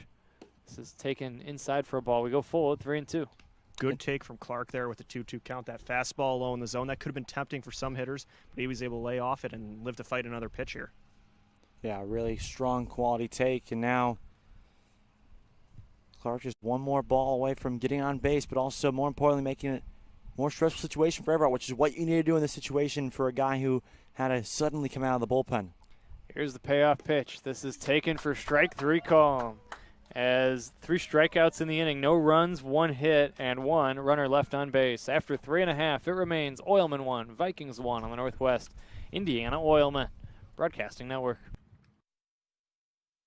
Beach is just too hot. I mean, God, look at it. It's making the sand burn, the mouth dry, the skin cry. I mean, everything's just... Oh, there's Coors Light. Well-mouthed desert, meet ice-cold beer. Mountain cold refreshment. That's chill. Who is the IBEW? We're the people who bring the power to your home. The ones who make sure your phone calls and internet keep speeding along. We build things like schools and hospitals. We bring the biggest shows and sporting events to the world. Keep America's railroads on the right track. Help cities, states, and the federal government work for you. And we proudly build products made in the USA.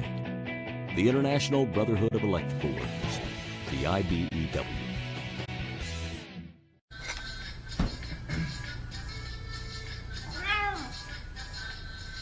You didn't do anything wrong. You just didn't know Miller Lite has more taste and only one more calorie than Michelob Ultra. Now you do.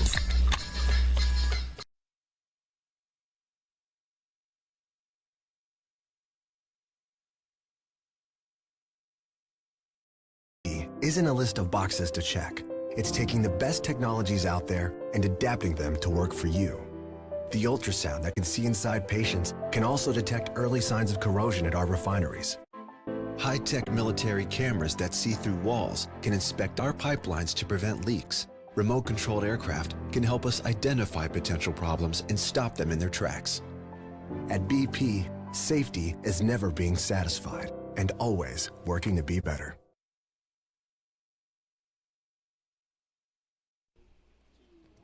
We roll into inning number 4. It's a 1-1 tie between the Oilmen and the Southland Vikings.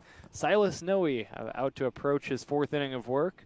He is now working with the game tied at 1. This pitch is swung on and fouled by McKenna, and the count no balls and 1 strike. And Noe's done a good job of bouncing back every time there's base runners on. He had that really good pickoff move to end the 2nd inning. Then even last time, after a few runners got on, he was able to induce a couple of groundouts. Here's a 1-hopper to 3rd. Cosenza fields it. His throw to 1st is high and able to get back down on the bag in time as Egan, as Cosenza airmailed the throw, but Egan was able to receive it, and McKenna is out 5-3 for the first out of the 4th inning. Good play by Egan at first base, someone who doesn't typically play that position, but he was able to keep the legs straight as he was coming down. He didn't send them out flailing and make it an uncomfortable landing. He was just able to come down pretty vertically and step on the bag for the out there. Doherty stands in next. Each team with 1 run on 3 hits. This is ball 1. It's 1-3-2 for the Oilmen, 1-3-1 for the Southland Vikings, with nearly identical line scores, as it's another evenly matched battle between these two. 1-0 on Doherty. I'll tell you about the other game in the Northern League today here in just a moment. This is high for a ball on the count 2-0. It's the Panthers, a 2-1 lead over the Joliet Generals. Panthers trying to get back on track. They started strong, but they faded. But they do hold that 2-1 lead over Joliet, and that's the team they're chasing for the final playoff spot. Doherty pops it up on the infield. Playable. It's Egan, the first baseman, makes the catch, is just able to hold on for the 2nd out of the 4th inning. Busy day for Egan over at first base, getting called into action and having to play the infield. He did a good job camping under that one, especially with the sun setting, too. That's sometimes a tricky play to make, and he was able to secure that for out number 2 in this inning. I was just about to say that as well. We saw him having some trouble with a couple of the pop-ups in foul territory. This time, he's lucky that he was able to do a nice job tracking it there, followed it right off the bat, and was able to camp under it. But good sign for him that he's starting to get the hang of it at first base, even though he doesn't normally play there. Palicki lifts this one foul off to the right and out of play. Bo Palicki off to a very good start to his Northern League season, and he bats with a count of 0-1. Yeah, and he's really been a guy who, when he needs to play the game and needs to play, he will be there, and he will play in a variety of roles for this Vikings team, whether it be infield, outfield. Saw him come in and pitch in a couple of spots as well, so he's a guy who will do it all for the Southland Vikings team, and plus that, he's hitting really well, too, in the games he's played in thus far. He's a recent graduate of Brother Rice as well. 1-1 is lifted to right. This ball's going to get down for a base hit as Palicki goes the other way with it. And there's a runner on first with 2 outs as Palicki sends one into right for a clean single. And we've talked about it all season with the Vikings, how good they are at making that 2-out contact, and that's what Palicki did right there. Got one on the more outside portion of the zone, which is able to put the top of the bat on it and send it opposite field to make this inning a little bit longer for Noe on the mound, who was getting off to a good groove there. Nick Fives reached on an error his last time. He swings and bounces this one foul left side. And the count is 0-1.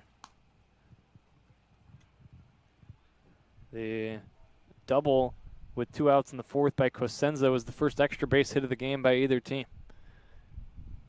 Vikings with this ball is going to be low for a ball, and advancing to second is Palicki on a wild pitch as it skips through Zarnacki.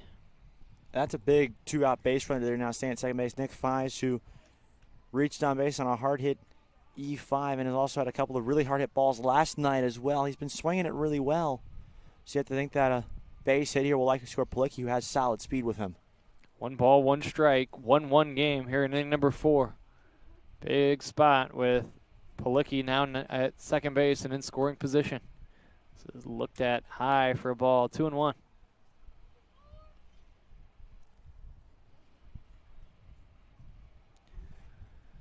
Two balls and a strike on Fies. Palicki out to the lead at second base. 2 outs in the inning. Here's the next offering, high for ball 3, and now it's 3-1. And for Fies here, you don't want to do too much now. You're up 3-1 in the at-bat. You had Julio Trevino, who is on deck at a single and tied the game with that run scored in the 3rd inning. So you don't want to get too overly aggressive in this type of count with 2 away. This is inside for a ball, and that is ball 4. So Fies draws the walk. There was 2 outs and nobody on base, but now 2 on with 2 down as the Oilman bullpen gets started with Nick Hayden getting going down the right field line. And now for Trevino at the plate, this is a really big spot for him, trying to capitalize on it. For him, you just want to get on base and then bring that top of the order up. Still with 2 outs here, but this is where you could really work Noe on what might be the back end of his performance. Seropian is going to warm up as well. It actually might be Seropian that would be next in line here. Pitched for the Vikings a year ago. Has had injury issues that limited him from seeing action for the early portion of the summer here with the Oilmen. Here's a pitch taken for a strike by Trevino in the count 0-1. Well, the other thing, though, is you can't go up there looking for a walk now if you're the Vikings. You still have to be the same amount of aggressiveness. You just can't be too aggressive in certain counts. Fies wasn't too aggressive, so that one misses down low and make it count 1-1. But so far, we haven't seen them be too overly aggressive, but that's the biggest complaint, though, for the Vikings that they've had thus far offensively is that they sometimes take in too many strikes in certain counts. 1-1 on Trevino. Here's the pitch from Noe. It's swung on and lifted in the air. Right side foul and out of play. The count 1-2.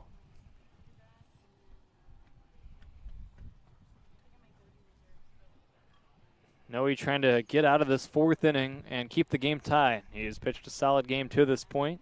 Just 1 run for the Oilman offense in back of him, and this ball game is tied at 1 with 2 outs in the 4th. A check swing foul back to the screen. The count remains 1-2 on Trevino. Yeah, what a break there for Trevino. Probably he definitely went around on that no matter what, so he's lucky he got a piece of us, or else he would have been down swinging, and that would have been out number 3. So a big break for him in a new life. Here's the 1-2, low and outside for a ball. We go even at 2-2. Prior to that walk to Fies, Noe was doing a very good job of not giving out the free passes. That was the second walk of the day for him, and so now he's just been with really good command today, and he's trying to continue that as his day might be nearing its end. Here comes the 2-2. Low and outside for ball 3. Dancing off second base was Palicki, but he gets back to the bag. As we go full, it'll be head start time for both runners on this 3-2 with 2 down.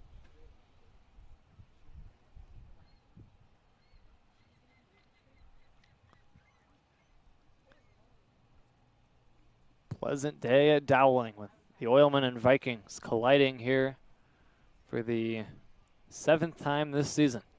Here comes the payoff pitch. Swinging a ground ball up the middle. This is going to get through for a base hit. This should give the Vikings the lead. Around third, Palicki. Here comes the throw from center. It's going to be in time. A great throw by Baker. I thought a soft ground ball up the center of the diamond would give the Vikings the lead, but that was not the case with Baker in center as he cuts down Palicki 8-2 for the 3rd and final out of the 4th inning.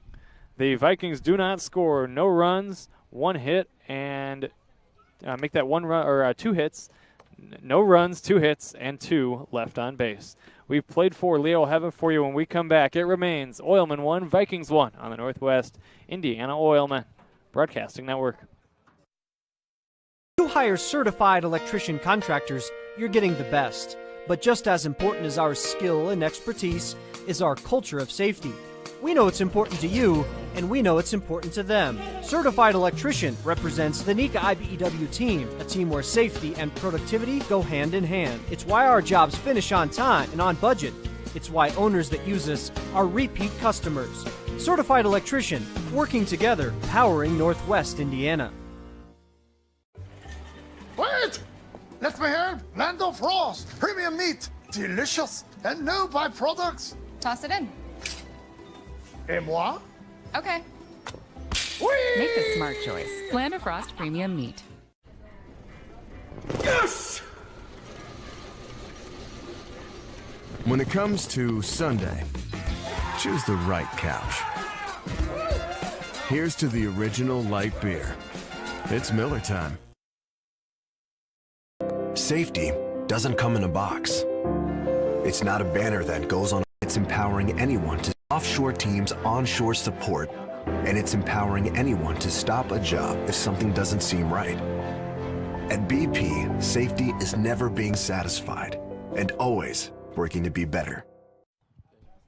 Welcome back to Dowling Park. Leo Staudaher and Kevin Melater back with you here for the top of the 5th inning, where we're all tied up at 1 in this game between the Northwest Indiana Oilmen and the Southland Vikings. And Kevin, it looked like Southland was maybe going to be able to capture the lead there as Bo Palecki was heading towards home plate there, but Chris Baker made a great play on what looked like it was a guaranteed run for the Vikings. Yeah, it really was. A two-hopper that was right on the money. That throw is either a little bit up the line on either side. It scores Palecki for sure, but a great throw there from center. Protects the lead, and now the Oilmen get some momentum back. The momentum seemed to be tilting towards the Southland Vikings in that scenario, but now the Oilmen have it all back, and that's kind of the beauty of this rivalry. It's just the momentum constantly flipping between the two sides as these games always seem to progress. And that's what we talked about earlier when he was at the plate. Baker, what he does is how many runs he creates, both driving them in and scoring them on his own, but talk about his defense too, how many runs he saves with that really good throw we saw him make. As Everard gets ready to face Justin Egan, sends his first pitch low for a ball. Count will start off 1-0, but Baker also definitely saved a run defensively with that relay throw. He really did, and just it's a good sign that you have a center fielder who can prevent runs out there as well, not just create them. And you always want that if you're a coach in any position, especially a guy who will help you save runs. The Vikings have several guys like that in the infield, but getting a guy like that in the outfield is always really tough to do in the game of baseball. And it's Adam Enright's got to be certainly proud of what Baker was able to do right then.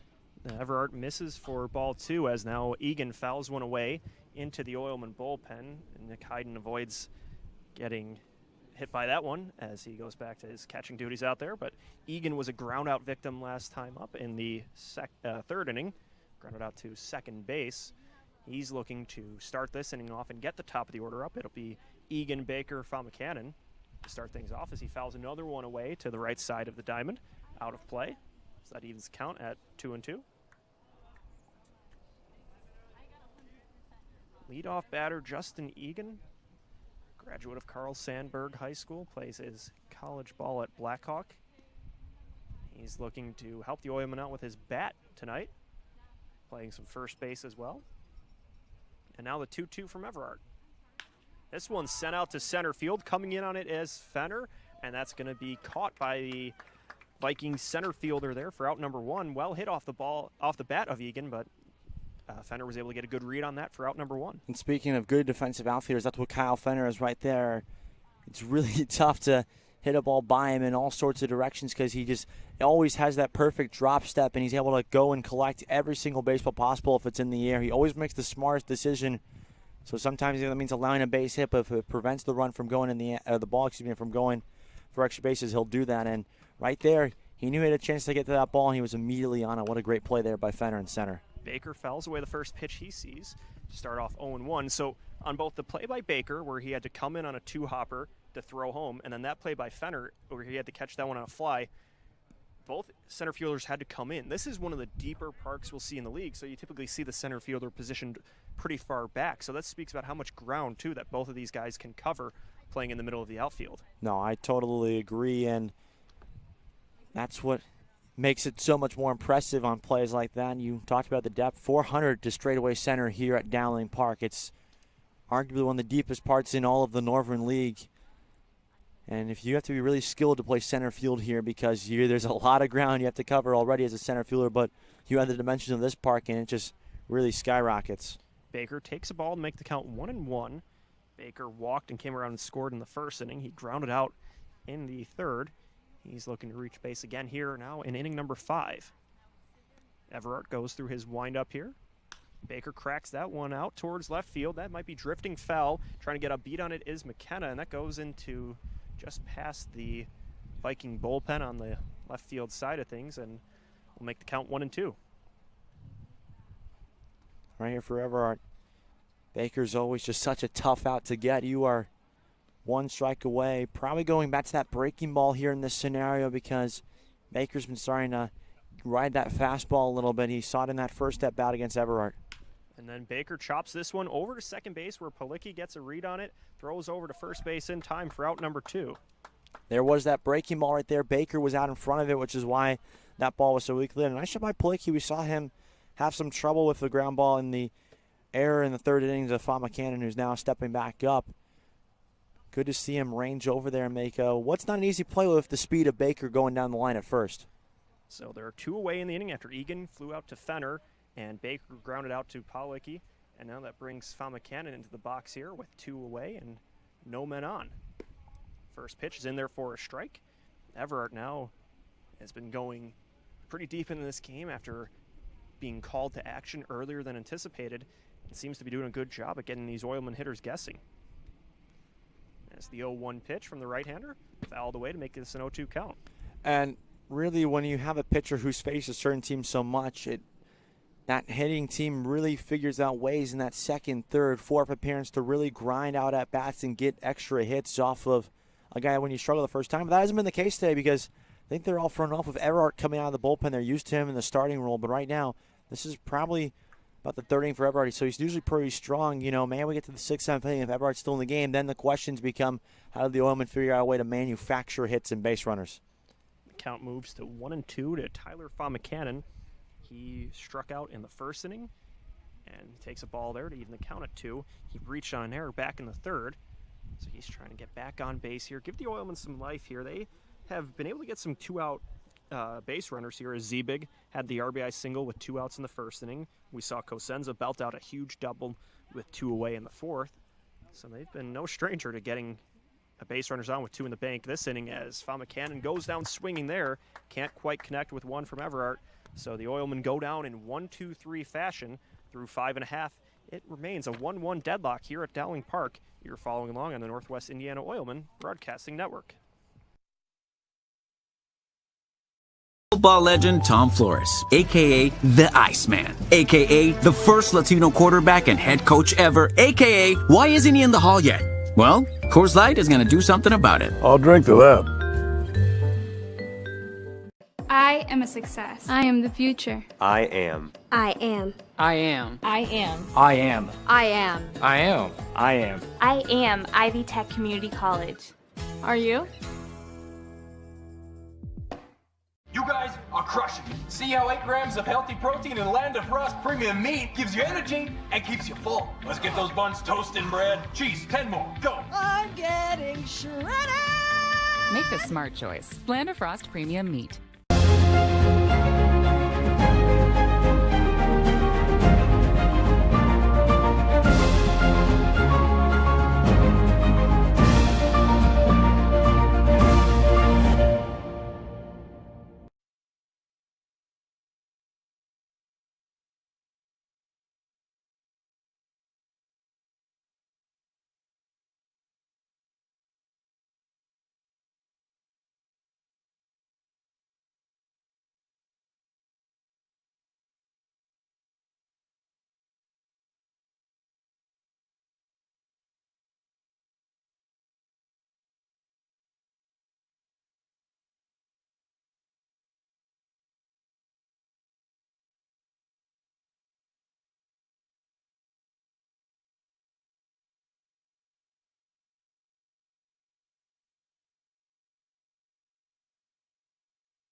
These natural gas teams use smart app technology better. Top of the order for the Vikings to lead things off would be Fenner, Cano, and Kroll, the 1-2-3. And they are trying to take the lead here in a game where the Oilmen and the Vikings are tied up at 1. That 1 run for the Oilmen came in inning number 1. As the first pitch to Fenner is called a strike, and the run for Southland came in inning number 3. It'll be Chris Seropian taking over for the Oilmen on the mound. The left-hander who played last season with the Vikings is facing Fenner with the 0-1 count. Drops in a breaking ball for strike 2. Seropian logged 1 inning so far on the season for the Oilmen. That was on July 7th against the American Giants. Walking 2, striking out 2 on 5 batters faced as his fastball misses outside to make this a 1-2 count. And now for the Vikings, it's a matter of adjusting. It seemed like they were starting to really tee off on Noe there that last inning of his outing, and now you got to face a lefty here. The adjustments will be made. It's a little bit different, though, when you have to read a ball out of a left-hander's hand, even though they're out of the bullpen compared to a right-hander's new arm. So it's going to be a challenge here for the Vikings to get one against one of their former teammates, really, in Seropian, who was a member of the team last season. Curveball breaks away for now ball 3. So we'll go full here, as that's outside for ball 4. So Fenner, after going down 0-2, works a walk from Seropian against the new pitcher. And also Seropian has a little bit of a quicker windup too, so that's, you're seeing then a different delivery than you were seeing from Noe, in addition to him being a lefty versus a righty.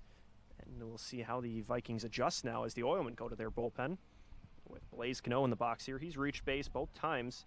He's been at the plate this evening with a walk and got on with a fielder's choice last time in the third.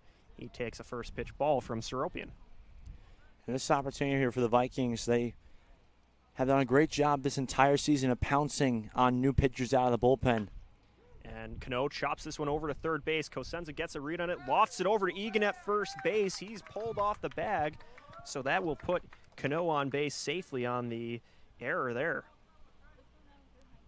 On the E5, as that throw from Cosenza was probably on time, but it floated up a little high, and so you saw that Egan had to go airborne to try to secure that one and just couldn't land on the bag as his legs kind of split away rather than staying vertically. So that was just a play that he was unable to finish off. And to be honest with you, Leo, I think Cosenza rushed the throw because he saw the speed of Cano. Cano wasn't really hustling down the box, but he just the back of the mind, they know that Fenner and Cano both have great speed hustling out of the box. So just that awareness, even if they aren't running that fast, that awareness will just get to you mentally. And this is a big part of the game, is knowing your opponents. These two teams have seen each other so much, but that also can play to disadvantage sometimes. We see right there as Cosenza airs the throw.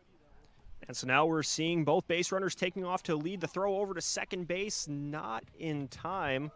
So that puts both runners in scoring positions. They were running with the throw from Seropian. How about the double steal there, working to perfection? You don't see that often, as that pitch was called for a ball. You don't really see that often. Maybe you'll see the double steal in a hit and run scenario, but that was a straight take there from Jason Kroll. And I like the aggressiveness here from the Vikings. They're trying to manufacture a run here with no one out in the bottom of the fifth. So with Kroll in the box, the Vikings have Fenner on third base and Cano on second base. Nobody out yet. Taking a strike is Kroll, who is 0 for 2 so far today. Flew out in the first inning and grounded out in the third. This could be a huge spot for Southland to try to capitalize on some early base runners. Yeah, now the key for the Vikings, just base running awareness. Yesterday, a couple of base runners were thrown at the plate. Today, we already see Policki get thrown out at the plate. Seropian puts another strike in the zone. He goes ahead now 1-2 in this count. Again, looking for the first out. That's where the error really hurt, is that now Southland has 2 runners in scoring position and no outs in the bank to work with for the Oilmen. So the left-hander looks over to second base, now towards the plate, fires towards it, and it's chopped over to third. Shortstop sliding for, is it for Famacanon? Throws over on the hop, and he gets there in time. But Fenner is able to scamper across the plate for a run, and we saw Cano make his way over to third base, so the Oilmen get one out there, but see a run come across. And that's just a great 2-strike hitting there by Jason Kroll. He normally likes taking a lot of pitches to the opposite field. This time, it's a fastball that he knew he had to take to the left side, and he almost got a base hit there. That was a bang-bang play at first, and Famacanon with a nice play on the diving backhand. That's not an easy play to make whatsoever. That's also just a big first out, so credit to him for a really difficult play made look easy. So now it will be a lefty-lefty matchup at the plate as Chris McDevitt takes ball 1 from Seropian. That one outside for ball 2, as Zarnacki had to try to keep that one from going wild. And now Cano's on third base. There's one away, and the Vikings still threatening here as they take the lead for the first time this evening. The 2-0 from Seropian. That's low and in there for strike 1. Good fastball from the left-hander. Evens the count at 1. And he takes strike 2 as Zarnacki looks Cano back to third base. Count moves to 2-2. 2-2 will be the count at the plate. As the Viking catcher's in the box, he sends one over to second base. Marshall's going to try to get a glove on it, throwing to Egan at first base, and that'll be out number 2. I think Marshall thought that was out number 3. As he began running over towards the dugout. But now another run comes across the plate for the Vikings as Cano was able to get over from third base in time. It's a big insurance run also for the Vikings that gives Max Everhart a little room to play now. Pitching in a one-run lead is always so tough to do because you know one mistake could cost you a lead, and all of a sudden it's a brand new ball game. But now having that extra run, even though you're not necessarily comfortable with a two-run lead against a quality team like the Oilmen, it just... After speeding in a first pitch strike to Zach McKenna, Seropian gets him to foul one away off the net behind home plate to make this an 0-2 count. Looking for out number 3 here. Here comes the 0-2. Swing and miss for strike 3. Seropian gets the strikeout for the final out of this inning, but not before the Vikings are able to get 2 across the plate here. So they now take a 3-1 lead over the Oilmen heading into inning number 6. We'll be back to see how the Oilmen respond, so stick around. You're following along in the Northwest Indiana Oilmen Broadcasting Network. Go to the office. We build it. This is a truism with Ironworkers Local 395 and the Northwest Indiana Contractors Association. Our goal is to exceed our customers' expectations. We provide a skilled, OSHA-trained, drug-free workforce, as well as many other certifications from our 4-year training program. Every time you hire an ironworker from Local 395, you should feel confident that you are receiving highly trained, highly skilled, and drug-free journeymen and apprentices who take their job and your project seriously. For more information, contact us at 219-763-7900 or ironworkers395.com. Have a student headed to college this fall? If so, you probably have questions, and the best place to find answers is Ivy Tech Community College. Ivy Tech is in your community and offers hundreds of options. Best of all, our tuition is a fraction of the cost of other colleges. Complete a free application today. Safety doesn't come in a box. It's not a banner that goes on a wall. It's not something you do now and then, or when it's convenient. It's using state-of-the-art simulators to better prepare for any situation. It's giving offshore teams onshore support, and it's empowering anyone to stop a job if something doesn't seem right. At BP, safety is never being satisfied and always working to be better. Coming up on Friday, July the 22nd, it is Police and Fire Appreciation Night at Oil City Stadium. It's a 7:10 first pitch between the Oilmen and the Joliet Generals, and we'll recognize the members of police and fire departments across Northwest Indiana. And it's all sponsored by our good friends at BP Whiting. It's Police and Fire Night presented by BP Whiting, and there will be free tickets available for police and fire departments in Northwest Indiana while supplies last. Email info@nwioilmen.com for more information on that, or to purchase tickets for the night and come out and support the fine men and women of the police and fire departments. You can visit nwioilmen.com. It is on the 22nd of July at Oil City Stadium. First pitch is high for a ball here on Marshall, and the count is 1 ball and no strikes with Leo Staudaher and Kevin Malater. Brandon Vickery back with you.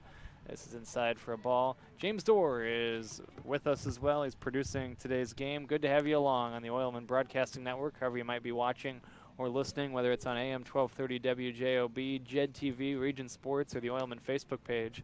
This is low and outside for a ball.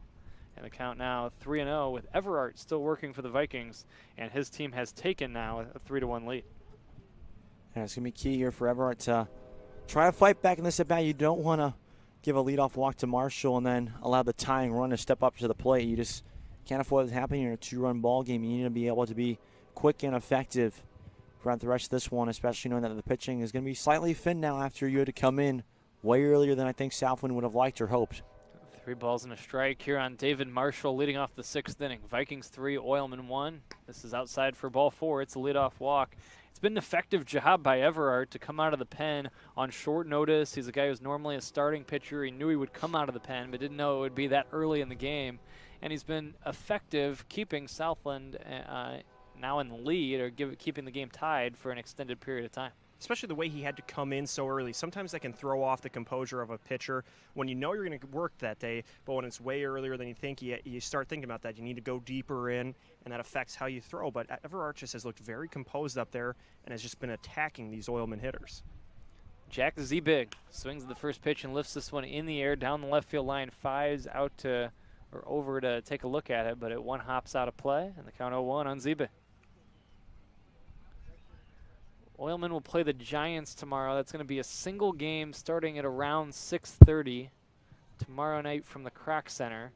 The Oilmen will then be off on the weekend and back in action on Tuesday evening against the Giants. That one's at Illinois Tech at 5 p.m. Leo and James will have those for you. They'll be on the call for all 9 innings on Friday and on Tuesday. Here's a strike on Ziebig. 2 strikes now on the Oilmen DH. I'll be back with you as the next homestand gets underway on Wednesday night.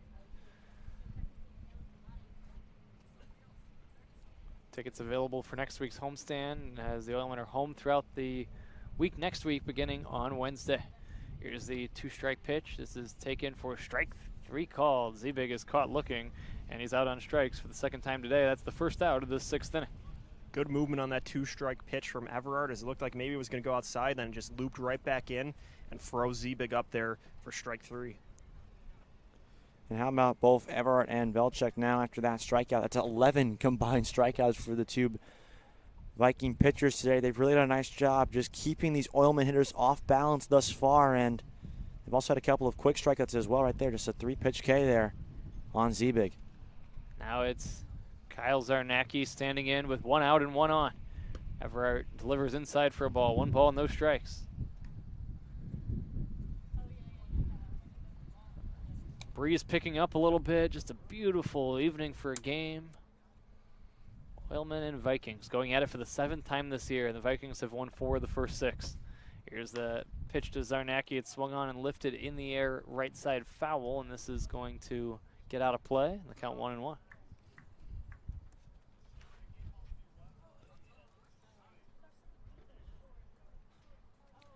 And for the Vikings, it's just going to be so crucial to try to get at least one more win. You know, you're going to have a couple of tough more battles against the Oilmen for the future, but if you can at least stake your claim to 5 wins in the regular season against a good Oilmen team, against your rivals, I think you'll take that. And also just considering the fact that they're 1 win away from surpassing what their win total was a season ago, I think they'll take that as well. But still a long way to go here in this one. And you think their offense will like to get a few more runs as well, considering the bullpen will be in question now moving forward, and after Everard's day will be done. Yeah, no doubt. I think that's going to be a key moment here. Here's a grounder foul off the body of Zarnacki. Leo, when can the Oilmen get Everard out of the game, and what damage can they do against the rest of the Viking bullpen? Those are the big keys here to determine the game's outcome. I think it just comes down to they have to keep taking these long at-bats against Everard, work his pitch count, try to just add it up, and then just try to keep getting base runners on against him, because that's something they really struggle to do. It's normally with 2 outs in an inning, they get somebody on, and that's, at that point, too little too late.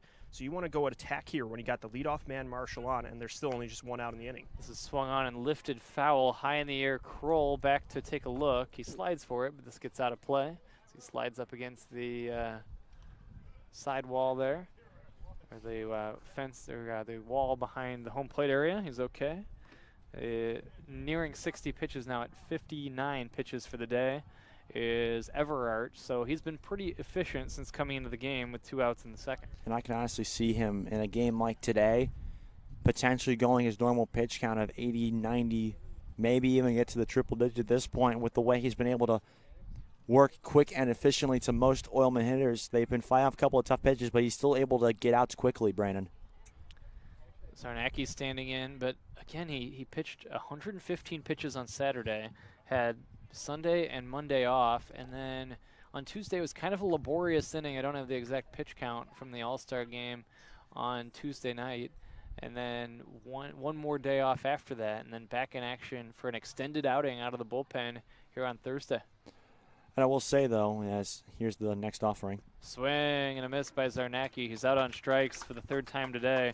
Zarnacki has struck out swinging in each of his 3 plate appearances, and back-to-back strikeouts here create 2 down in the 6th.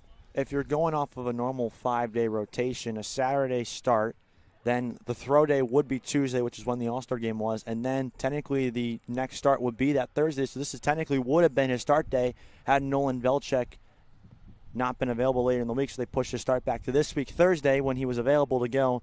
Fortunately, he had to leave the game early, but this would have been his start day, which is why I think we could see him total near his normal pitch count. Here's a strike called on Curcio, who's 0 for 2, and the count is 0-1 on Dom Curcio. And if you're looking at it that way, it's almost like the Vikings, I know they didn't strategically do it, but it's like Velchek served as the opener, going an inning and then allowing Everett to go for a long performance deep into this game.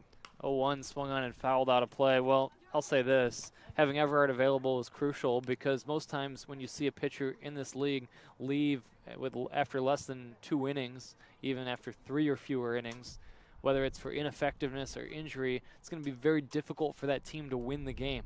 The Oilmen have kind of been an exception to that this season because they've gotten some great bullpen performances, but a lot of bullpens in this league are not going to be able to win in that spot. Here's a ball that swung on and lifted to right, racing in Barrios, who came into play right, and he makes the running catch as he's the new right fielder for the Vikings. He's able to corral that one, and the inning ends. No runs, no hits, 1 left for the Oilmen in the 6th.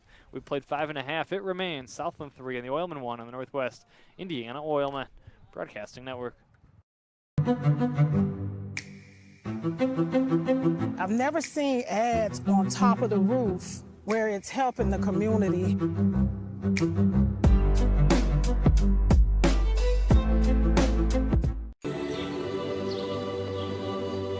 This place teaches you to be genuine, to be the same person today as you were yesterday. People from Indiana, they're pretty comfortable with who they are. And you know, I think that puts the people around them at ease to be comfortable with who they are. The values that built Indiana are here in Strachan Van Til. We're Indiana's grocery store, and we're proud to be Indiana made. These days, it's recommended that you keep your social circle small. Of course, as the original light beer, we've always recommended that. It's Miller time.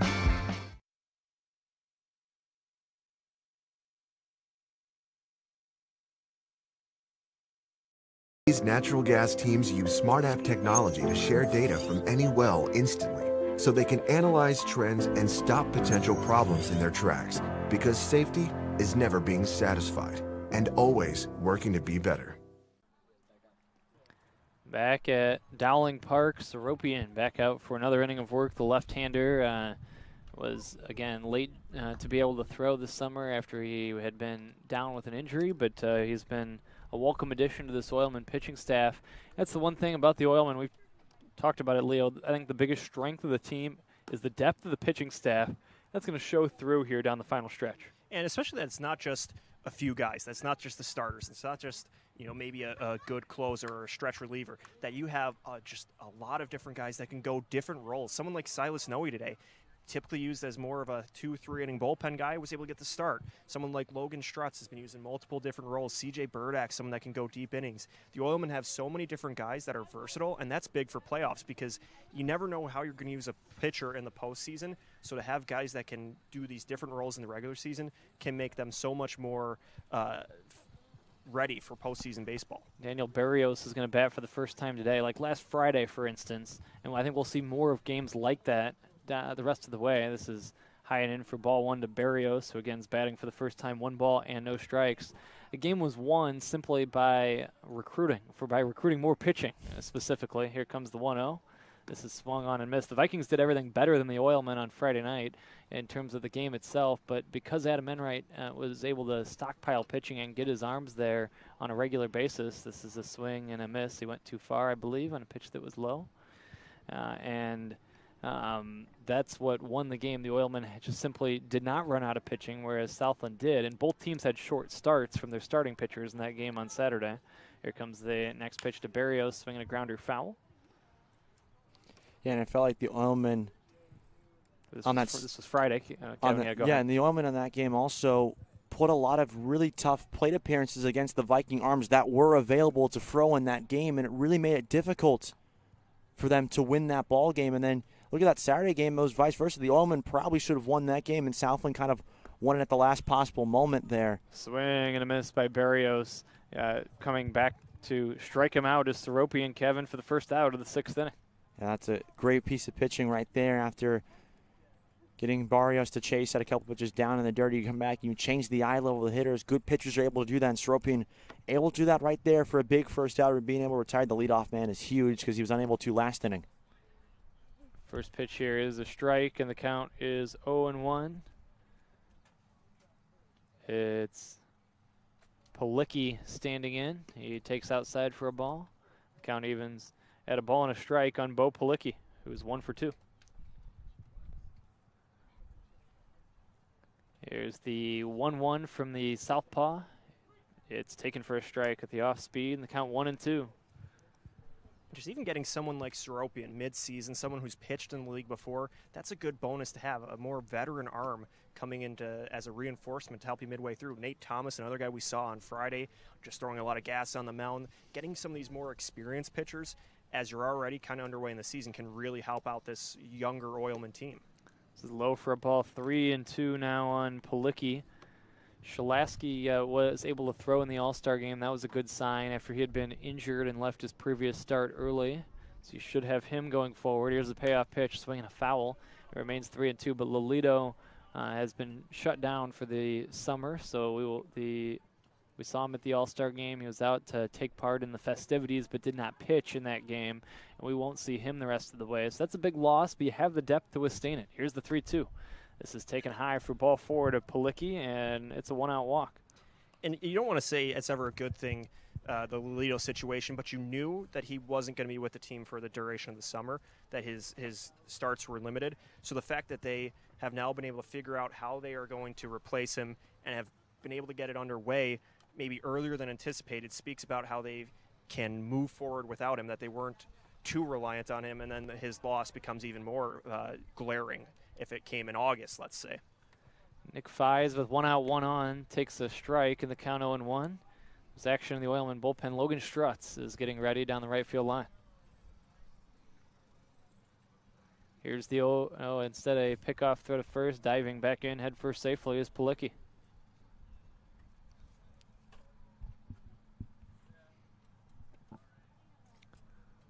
Here's the 0-1. It's taken for a strike, and the count 0-2. That was a good-looking pickoff move, too, from Seropian. He's a left-handed pitcher, so he has a good read on the runner on first base and was able to just get a good throw out of the hand. Fies taps it foul, and the count is 0-2. And for Fies here, the goal is just try to find a way to get on base, or at least advance Palicki so you can have a runner on base with Julio Trevino, who's already got 2 base hits on deck. Here's the 2-strike pitch. This is high for a ball, 1-2 on Fies.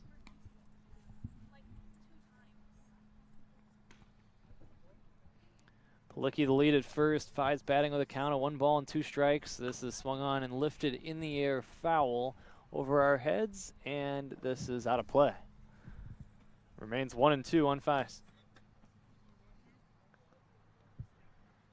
Vikings already at 20 wins, and the Corn Dogs are idle again today, so Southland a chance to pick up another half game if they can hold on and beat the Oilmen here and move within 3.5 of first place. Southland is starting to creep up a little bit on Lake County. Here comes the 1-2. This is swung on and lifted in the air, a pop fly. It's Famacanon, the shortstop, on the outfield turf. He makes the catch, and that is out number 2. 2 gone and 1 on, and that'll bring up Trevino. That was big for the Oilmen to get that second out here, get the 8-hitter out. That now you're bringing Julio Trevino to the box here, who's reached base twice out of the 9 spot, but the fact that he's up with 2 outs gives you an easier chance to get out of this inning, whether it's a pickoff move at first base or getting Trevino out at the plate for the first time today. But you don't want to try to get that top of the order up with less than 2 outs, as has happened a few times tonight. And if you're Palicki, and if another base hit goes to center, maybe you don't try and run on Baker in center field after you got front at the play on that last trip. Swing and a miss. What a highlight that was. As I called it, I said this should give the Vikings the lead because it was not a very sharply hit ball, kind of rolling up the middle, and with 2 outs running on contact, here's a swing and a foul. I thought it was a fair assumption that they would score a run, but Baker delivered a great throw to home, and also there might have been some hesitation coming around third, and Baker ends up recording the outfield assist to, at that time, keep the game tied at 1. Here's the 0-2, swing and a miss, and the inning ends. Seropian strikes out Trevino. No runs, no hits, and 1 left for Southland in the 6th. On to the 7th.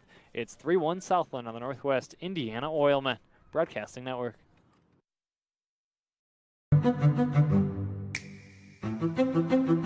I've never seen ads on top of the roof where it's helping the community.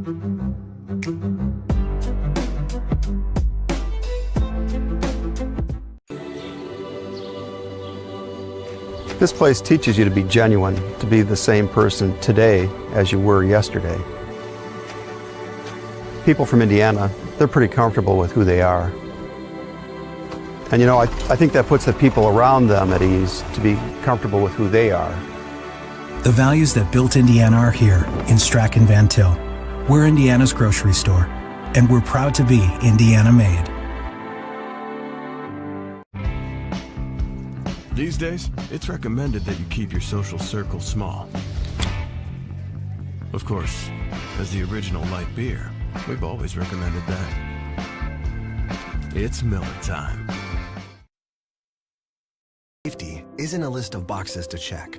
It's taking the best technologies out there and adapting them to work for you. The ultrasound that can see inside patients can also detect early signs of corrosion at our refineries. High-tech military cameras that see through walls can inspect our pipelines to prevent leaks.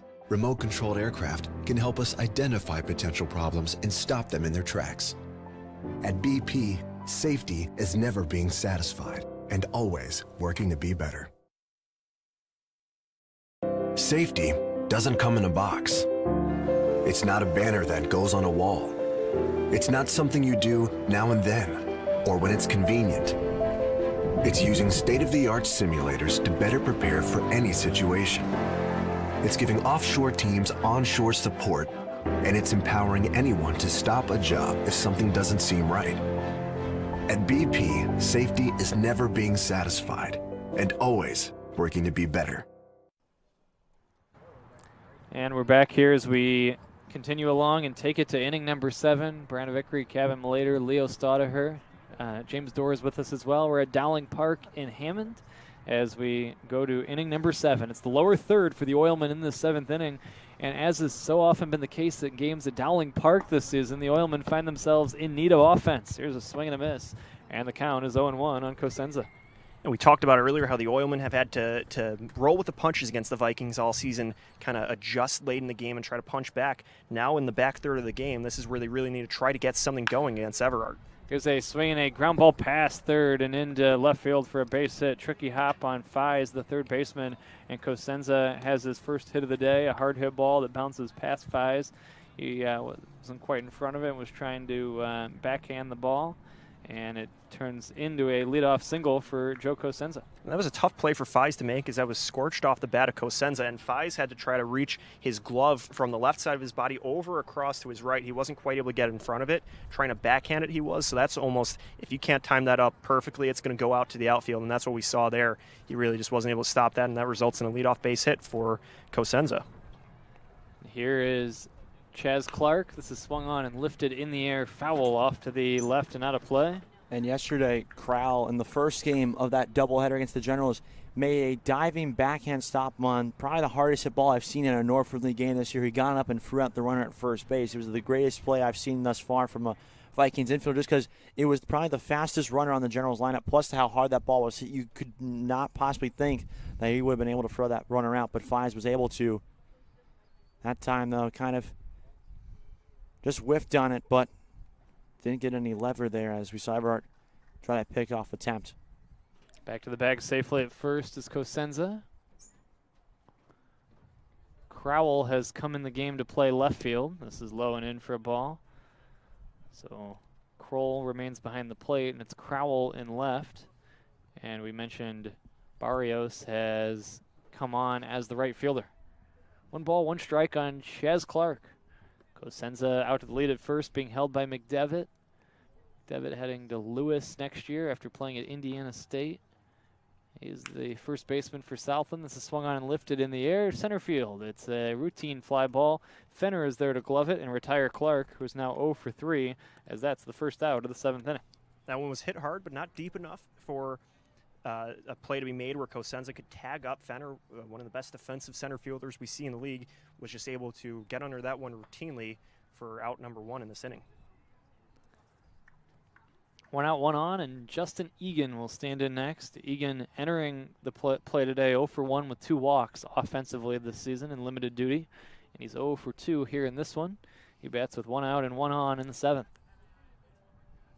Here's the first pitch to him. It's low for a ball. The count 1-0. Take a look at some this date in Oilmen history. It was on this date in 2014. The Oilmen went to Homewood Flossmoor High School to take on these Vikings, and in a doubleheader, a twilight doubleheader that I think started about 5 or 6 o'clock, and they had lights there, of course. This is low and outside for a ball, and it went into the evening hours. The Vikings winning the first game 2-1 on a walk-off, but the Oilmen were able to bounce back and win game 2 by a score of 7-4 that evening. 2 balls and no strikes on Egan. This is inside for a ball. Now this gets away, and advancing to second base safely is going to be Cosenza. Good heads-up play by Cosenza to realize there was a chance to advance there after that popped out of the glove. When you're trailing 2 runs already with an out in the inning, you have to do whatever you can to give your team an edge, as you have Egan up in the box here, then the top of the order. So if you could get Baker up to the box with a man on scoring position, that could give the Oilmen a good chance to try to cut into this deficit. So the pass ball allows Cosenza to get to second. 2 balls and no strikes on Egan. Here's the next pitch. This is taken, the 3-0 I should say, is taken inside for ball 4. So Egan works the walk. It's the 3rd time he's walked this season out of his 6 plate appearances now. And the Oilmen are in business with runners at first and second, only 1 away. And that's just all you could ask for from Justin Egan there. Not typically asked to pick up the lumber and do some swinging, just getting on base when your team's down by a pair of runs and bringing up Chris Baker with a chance to try to knot things up. Other Oilmen Vikings matchups on this date. Back in 2016, these 2 teams were facing off on this date as Baker stands in with 2 on and 1 gone. The first pitch from Everard to Baker, low and in for a ball, wild pitch, and the runners are each going to move up 90 feet. And it seems as if Everard may be nearing the end of his day here as he walks Egan uncharacteristically on 4 pitches and then uncorks the wild pitch. Yeah, he's been struggling to find the strike zone here now. It's becoming a concern with the top of this Oilman lineup up. The tie and run now stands on second base and less than 2 outs. You get a little bit more nervous here if you're Scott Nowakowski, but still you're facing Everard. No one warming up in that Viking bullpen right now. We'll get back to on this date in a moment, but right now let's see if Baker can tie this game with a base hit. This is outside for a ball. 2 balls and no strikes on Chris. Baker's 0 for 2. He walked in the first, stole second, came in to score on the 2-out single by Jack Zebig. That's the only Oilman run of the game. They trail 3-1 in the 7th. Here's the 2-0.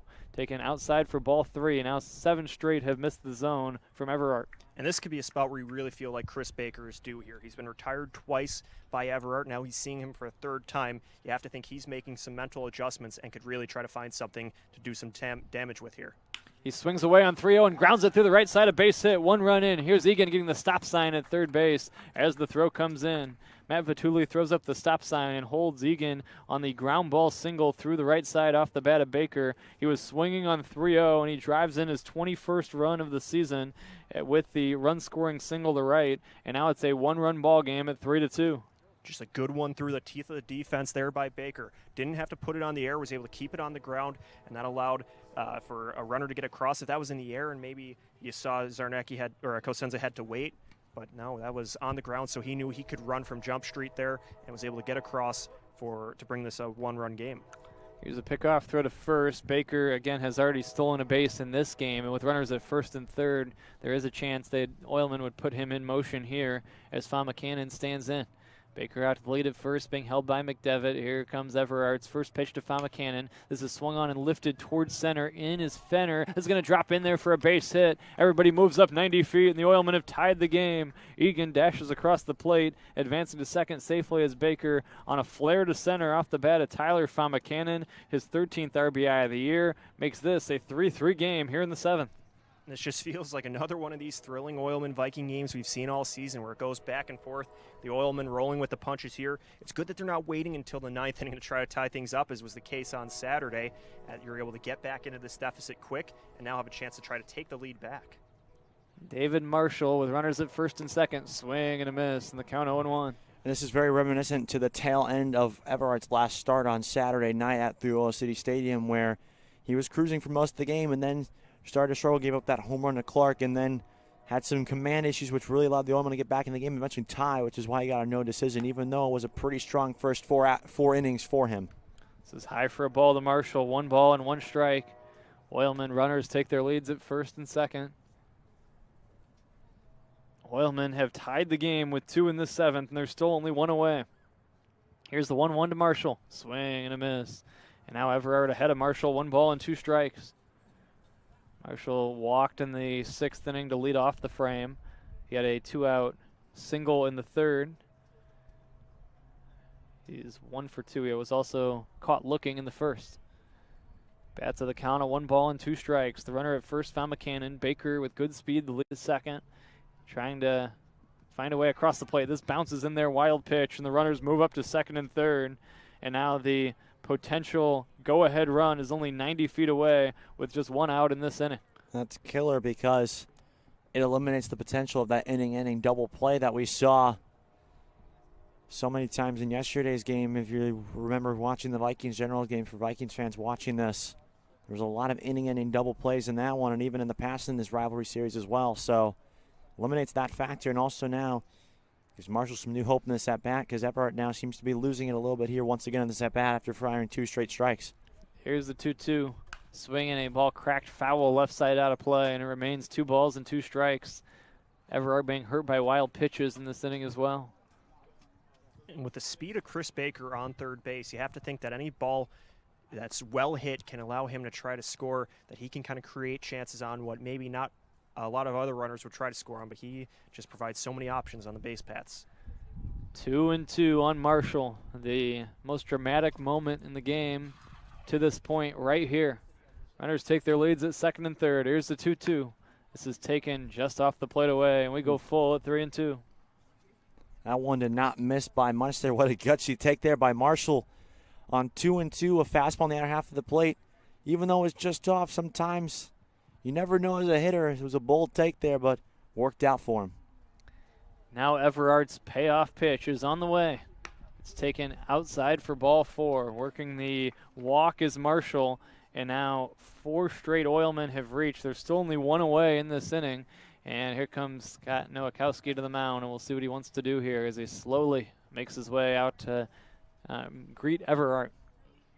Yeah, we'll see here. Everard's clearly losing, and he's losing it fast. It's unlike his other starts where when he starts to lose it, it's only in gradual forms. He's starting to, in terms of just his command, is starting to fall off a cliff a little bit in terms of him just being wildly ineffective. We saw 1 point for 7 straight balls, that time getting ahead 1-2 and couldn't find the zone whatsoever. And you got to think here now, if you're Scott Nowakowski with the go-ahead run now on third and 2 big insurance runs on base, do you make the move to the pen now and try to salvage this one, or do you let Everett try to finish it out now for double play now in effect once again?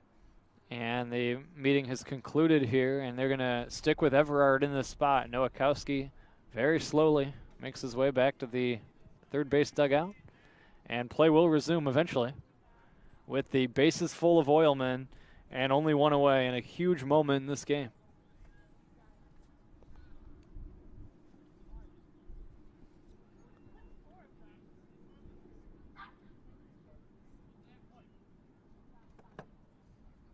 Here comes the pitch from Everard to Ziebig. Swinging a ground ball foul left side. Jack Ziebig hitting .356 entering play today. He had a run-scoring single in the first inning. He has struck out twice, and he bats for the 4th time today. He struck out in both plate appearances against Everard. But he's a good player to have up there. The left-handed batter in a huge spot, the 0-1. High for a ball, 1-1. Siebig's just someone who can really change the bat with change the game with one swing of the bat. We saw him with that RBI single back in the first inning, going opposite field. Just has potential to put the ball anywhere in play. And that's who the Oilmen want up in this situation. Here's the 1-1. This is swung on and lifted in the air. The infield fly rule will be in effect as this is caught by the shortstop near the third base bag. Blaze Cano goes over to make the catch, and that is the second out of the inning. So Everard gets the job done, inducing a pop fly off the bat of Ziebig. The Oilmen can't get the runner in from third with 1 away, and now 2 down, and the inning will rest on the shoulders of Kyle Zarnacki. And that's a big second out, so like you just said, Brandon, because it didn't involve a ground ball, which could potentially score a run had there been an error on the play, or what would need to be a miraculous fly out, then double play at the plate, most likely. Big second out now, and your job becomes just a little bit easier. It's not easy with the bases loaded, but it becomes a little bit easier on the mental side of things. Zarnacki looks at a first pitch strike, and the count is 0-1. Just cooled off slightly. A few fans grabbing their jackets here as Zarnacki stands in with the bases loaded and 2 down. As a key moment has arrived. Nobody's thinking about ice cream anymore with the cooler temperatures. Here comes the 0-1 to Zarnacki. It's taken for strike 2 called. Zarnacki has struck out 3 times, but he could erase all of that with a base hit here that would give the Oilmen the lead. And one of those strikeouts was the at-bat where Zarnacki had those 4 straight foul balls, was making contact against Everhart, but wasn't able to time it up right. Now that he's been able to see him a couple of times since, we'll see if he can make that adjustment with the timing and try to put something in play. Everhart's 2-strike pitch. It's taken low for a ball on the count, 1-2. After that second strike, Zarnacki was just annoyed. He didn't agree with the call whatsoever, and he's probably thinking that I just can't buy anything today at the plate after the 2 strikeouts, and now in this scenario, the 3 strikeouts, and now this scenario, I got a borderline pitch that doesn't go my way here. But you just have to ignore and you just have to fight here if you're Kyle, because you want to try and give your team the lead here with one heroic swing of the bat. Big 1-2 coming up from Everhart. It's low for a ball. We go even at 2-2. Bases full of Oilmen. Marshall at first, Fama Cannon at second, and Baker, the runner, at third base. It's a 3-3 tie. The Oilmen have scored twice in the 7th inning to tie the game at 3. Zarnacki, the 8th Oilman to bat in the frame, trying to give his team the lead. Here's the 2-2. Low for a ball, and we go full at 3-2. We've gone as far as we can go in this inning. It'll be head start time for all 3 runners. And I wonder if Everhart has just thought about potentially throwing right down the middle. I know several pitchers on the Vikings, they've discussed when they're in a scenario where they get ahead and after a couple of their waste pitches don't work out, they just thought about throwing it right down the middle and just say, hey, you're going to beat me, then beat me. I don't want you beating me because I couldn't throw a strike. Everhart to Zarnacki. Here's the payoff pitch. It's high. He forced in a run. Zarnacki working the walk. He was behind in the count, and he manages to work the walk, and the Oilmen have taken the lead.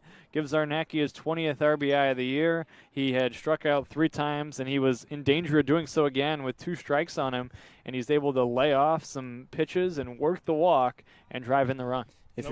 Those were some really good takes, too, by Zarnacki. Everhart trying to get him to go golfing for one, down low in the zone, back-to-back pitches, but then sequencing him high for that 4th ball, the walk pitch, and then Zarnacki was able to lay off that one after going low for a few pitches. He wasn't tempted by one higher in the zone and was able to take ball 4 there to drive in the run. Exactly right. Great takes there, and from Everhart's perspective, that's a bad walk. You can't allow that to happen after getting up 0-2 and making Zarnacki very unhappy to be able to throw 4 straight balls, and none of them were really close. And with the bases loaded in a tie game, you just can't allow that to happen whatsoever, and he knows it, and cost the Vikings in that scenario.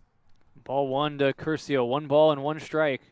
Here's a swing and a fly ball, shallow right. Coming in is Barrios. Going out is Palicki. It'll be Palicki to make the catch, and the inning ends.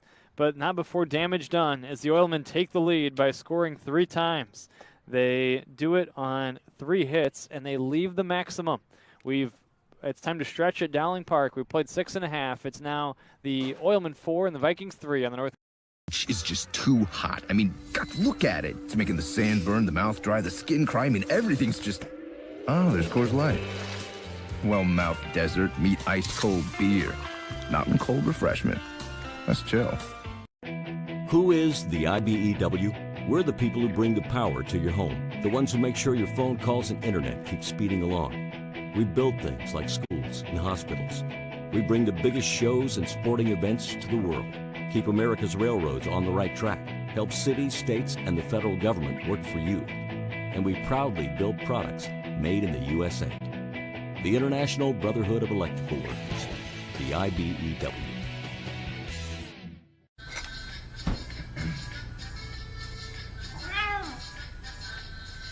You didn't do anything wrong. You just didn't know Miller Lite has more taste and only 1 more calorie than Michelob Ultra. Now, you do. These natural gas teams use smart app technology to share data from any well instantly, so they can analyze trends and stop potential problems in their tracks, because safety is never being satisfied. and always working to be better. Safety isn't a list of boxes to check. It's taking the best technologies out there and adapting them to work for you. The ultrasound that can see inside patients can also detect early signs of corrosion at our refineries. High-tech military cameras that see through walls can inspect our pipelines to prevent leaks. Remote-controlled aircraft can help us identify potential problems and stop them in their tracks. At BP, safety is never being satisfied and always working to be better. Safety doesn't come in a box. It's not a banner that goes on a wall. It's not something you do now and then, or when it's convenient. It's using state-of-the-art simulators to better prepare for any situation. It's giving offshore teams onshore support, and it's empowering anyone to stop a job if something doesn't seem right. At BP, safety is never being satisfied and always working to be better. Back at Dowling Park, where there's a new pitcher on the mound, it is Logan Strutz completing his warm-up tosses here as Strutz takes over. Seropian's day is done. Seropian exits in position for the win now. We'll get you his final line in a moment. But, Leo, what can you tell us about Logan Strutz? Logan Strutz is someone who's been having some good work for the Oilmen. The walks, though, if he can keep those down low, he could go deeper into this game. As we saw, he had 6 in his last performance against the American Giants. 4-3 the score in favor of the Oilmen. They score 3 times in the 7th to grab the lead, as it'll be, again, Logan Strutz towing the rubber for the Oilmen. First pitch here is swung on and grounded up the middle, base hit right off the bat. First pitch he delivers is a base hit for the Northern League All-Star Kyle Fenner, who has his second hit of the day. And that's a great sign from Kyle Fenner. And a great sign from the Vikings, and just great approach, because you know typically when a guy comes out of the bullpen, the first pitch is probably going to be a fastball over the heart of the plate. Fenner knew that, took advantage of it, timed it up perfectly, drove a solid ground ball up the middle, and then speeding on base pass here in the tying run for the Vikings, and also the guy at the plate, Blaze Cano. He's pretty fast himself as well.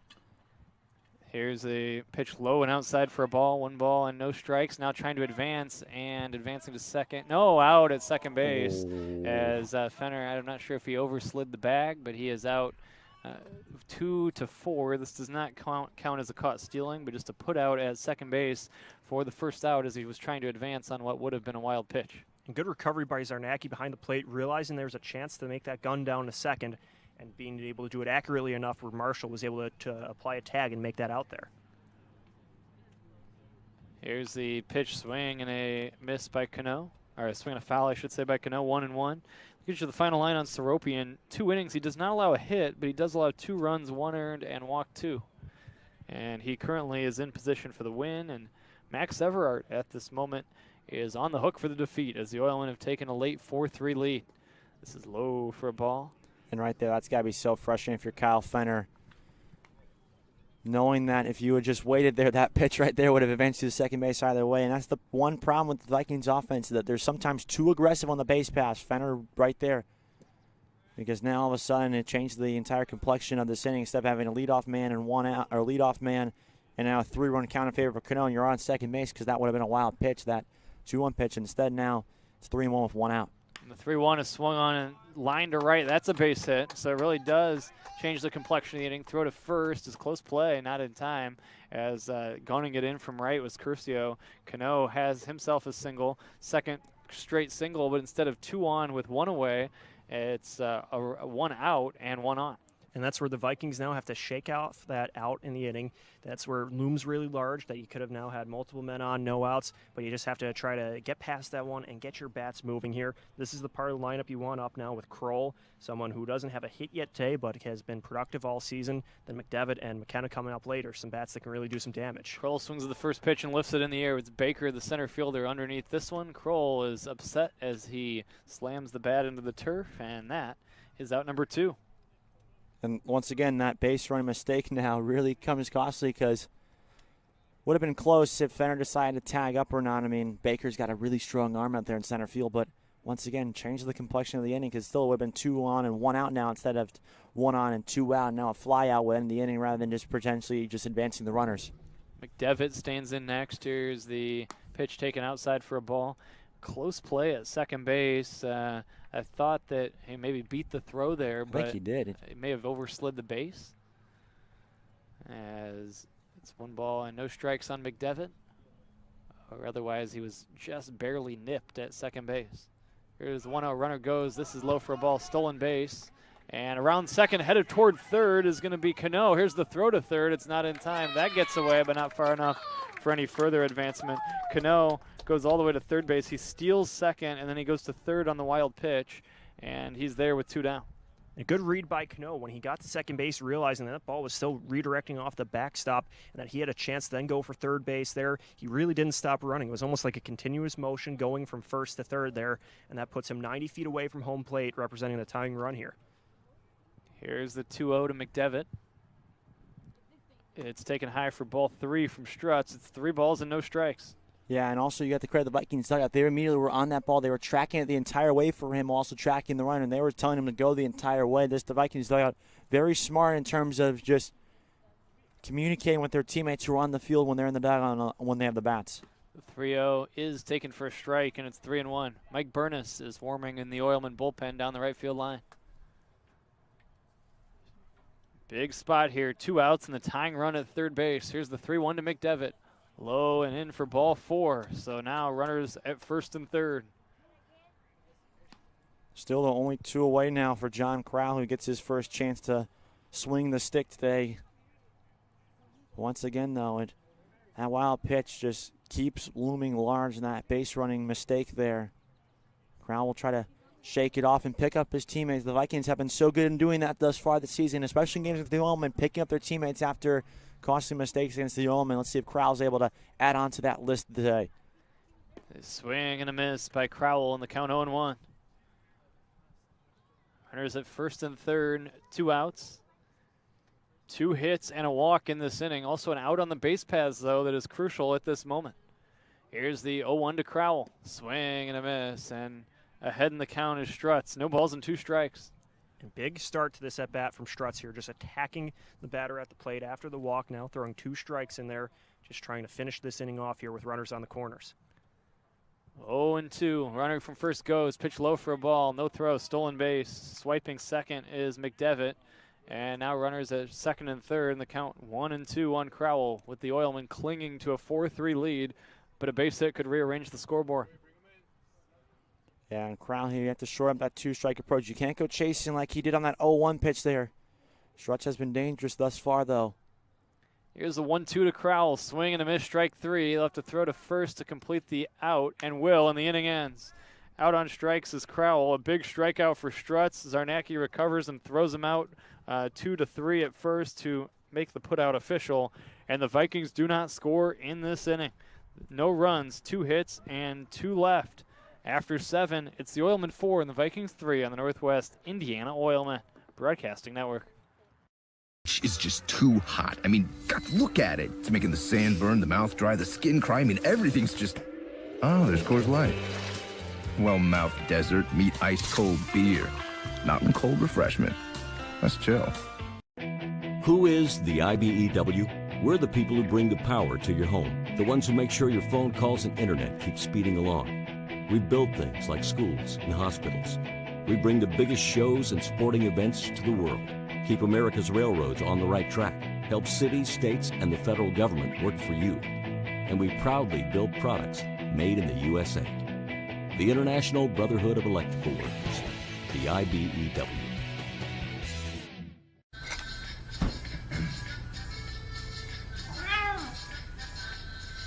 You didn't do anything wrong. You just didn't know Miller Lite has more taste and only 1 more calorie than Michelob Ultra.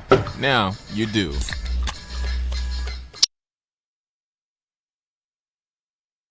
Safety isn't a list of boxes to check. It's taking the best technologies out there and adapting them to work for you. The ultrasound that can see inside patients can also detect early signs of corrosion at our refineries. High-tech military cameras that see through walls can inspect our pipelines to prevent leaks. Remote-controlled aircraft can help us identify potential problems and stop them in their tracks. At BP, safety is never being satisfied and always working to be better. BP's natural gas teams use smart app technology to share data from any well instantly, so they can analyze trends and stop potential problems in their tracks. Because safety is never being satisfied and always working to be better.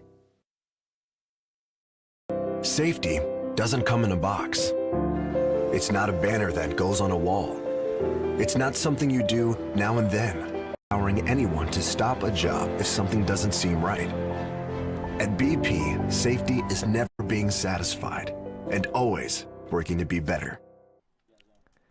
Back at Dowling Park, where there's a new pitcher on the mound, and it is Nick Knowles, as Max Everart's day is done. 5 1/3 innings, 5 hits, 3 runs they were earned. He walked 4 and struck out 8. Here's a ground ball through the left side, base hit, left field.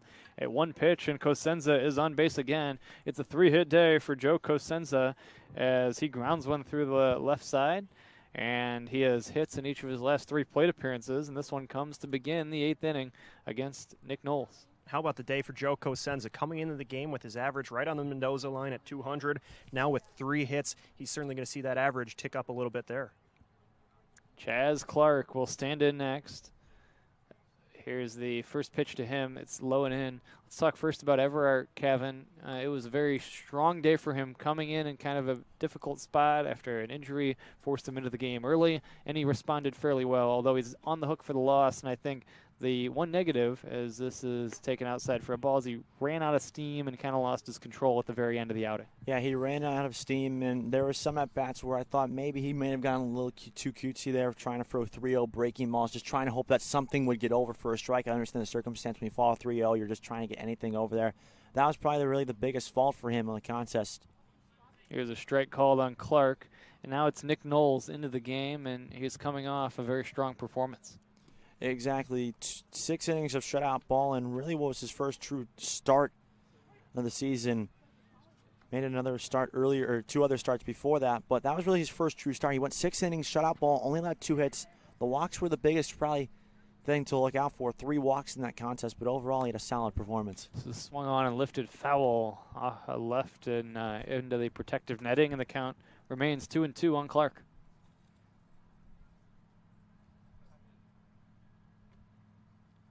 Runner at first is Cosenza. Oilmen have a 4-3 lead in the 8th. 3 runs in the 7th have given the Oilmen the lead. And a balk has been called and awarded second base. Here is Cosenza. Once again, just another killer mistake there for the Vikings to somehow eliminate the chance of a double play here with no one out. Granted, Knowles is a strike away from getting his first out, but just still, those type of mistakes will cost you ball games, and good teams like the Oilmen will make you take advantage of it. Here's a 2-2, swinging a bouncing ball towards second. This is fielded by Palicki. He throws to first in time, 4-3 put out. Advancing to third is Cosenza. I feel like Cosenza's aggressiveness in getting out to his lead, Leo, forced that mistake and the balk. Especially Cosenza getting off to a pretty wide lead, and then you have the new pitcher coming in, so he has Cosenza on the mind, and then that just worked the walk there. The fact that he was so aggressive there that it kind of forced a miscue from him and allowed him to get to second base. And then with that ground out there, that was big, as then it took away maybe a chance of a double play and allowed him to advance to third base, even with a really nice play made by Palicki over at second base. This is swung on and fouled by Justin Egan in the count, no balls and 1 strike. Cosenza to third with only 1 away and all sorts of opportunity to drive him in, but it's Cosenza, who's normally a pitcher, swinging the stick, and he lifts this foul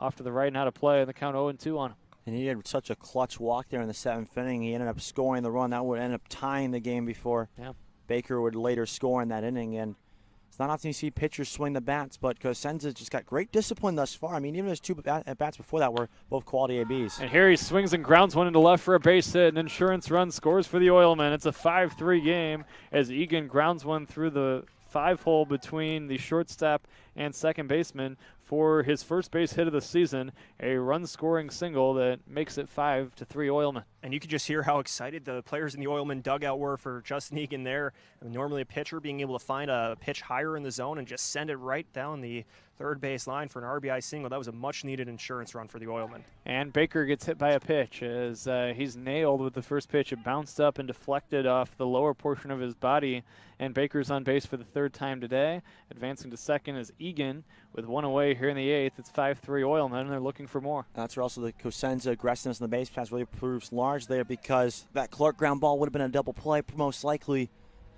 because he had a weak dribbler right at Palicki. Instead, the aggressiveness there, forcing that block. The ground ball then advanced him to third, and he was able to come across in that RBI single. A 3-run 7th inning gave the Oilmen the lead, and now they've scored an insurance run in this frame. This is taken for a strike, and the count 0-1 on Famacana.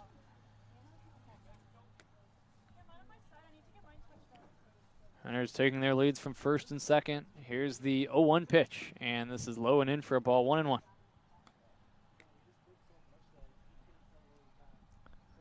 Oilmen runners up to their leads from their respective bases. Here comes the 1-1. High for ball 2, 2 balls and a strike.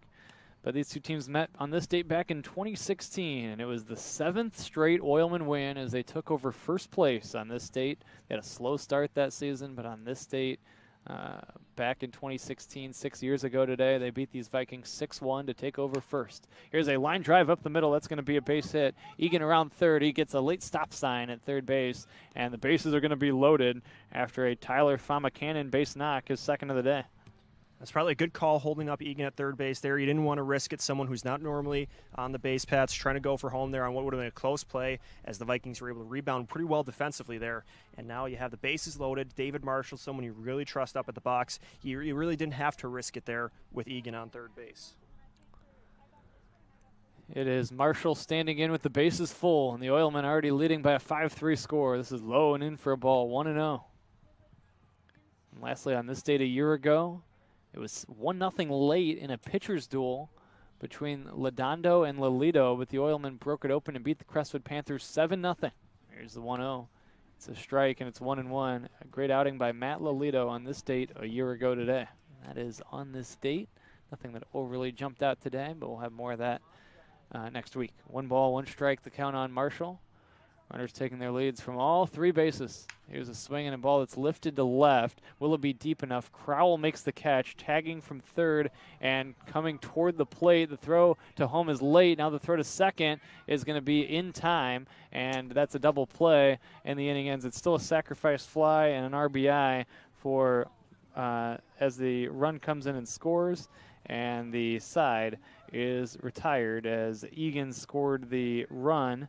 And in that inning, the Oilmen end up with 2 runs on 3 hits, and 1 runner is left on base. We take it to the bottom of inning number 8. It's now 6-3 in favor of the Oilmen on the Northwest Indiana Oilmen Broadcasting Network. When you hire certified electrician contractors, you're getting the best. But just as important as our skill and expertise is our culture of safety. We know it's important to you, and we know it's important to them. Certified Electrician represents the NECA IBEW team, a team where safety and productivity go hand in hand. It's why our jobs finish on time and on budget. It's why owners that use us are repeat customers. Certified Electrician, working together, powering Northwest Indiana. Wait! Let me help! Land of Frost! Premium meat! Delicious! And no byproducts! Toss it in. Et moi? Okay. Whee! Make the smart choice. Land of Frost Premium Meat. Yes! When it comes to Sunday, choose the right couch. Here's to the original light beer. It's Miller time. Safety doesn't come in a box. It's not a banner that goes on a wall. It's not something you do now and then, or when it's convenient. It's using state-of-the-art simulators to better prepare for any situation. It's giving offshore teams onshore support, and it's empowering anyone to stop a job if something doesn't seem right. At BP, safety is never being satisfied, and always working to be better. BP's natural gas teams tracks because safety is never being satisfied and always working to be better. Back at Oil City Stadium, or back I should say at Dowling Park. I'm good for that at least once a year. We take it to the bottom of inning number 8. The Oilmen have tacked on as they score 2 in the top of this 8th inning and expand what was a 4-3 lead to a 3-run lead at 6-3.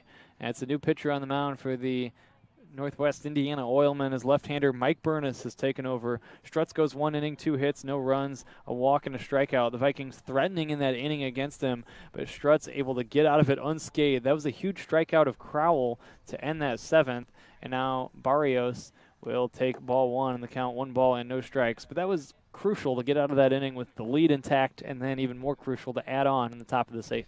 Especially with the Vikings getting base runners on, the fact that you were able to get that first runner out on maybe a stolen base they shouldn't have tried going for, but the fact that the Oilmen were able to bounce back for Strutz on the mound. You had runners on, but didn't let that unravel what you were working on, and just he was able to stay focused and get those big outs.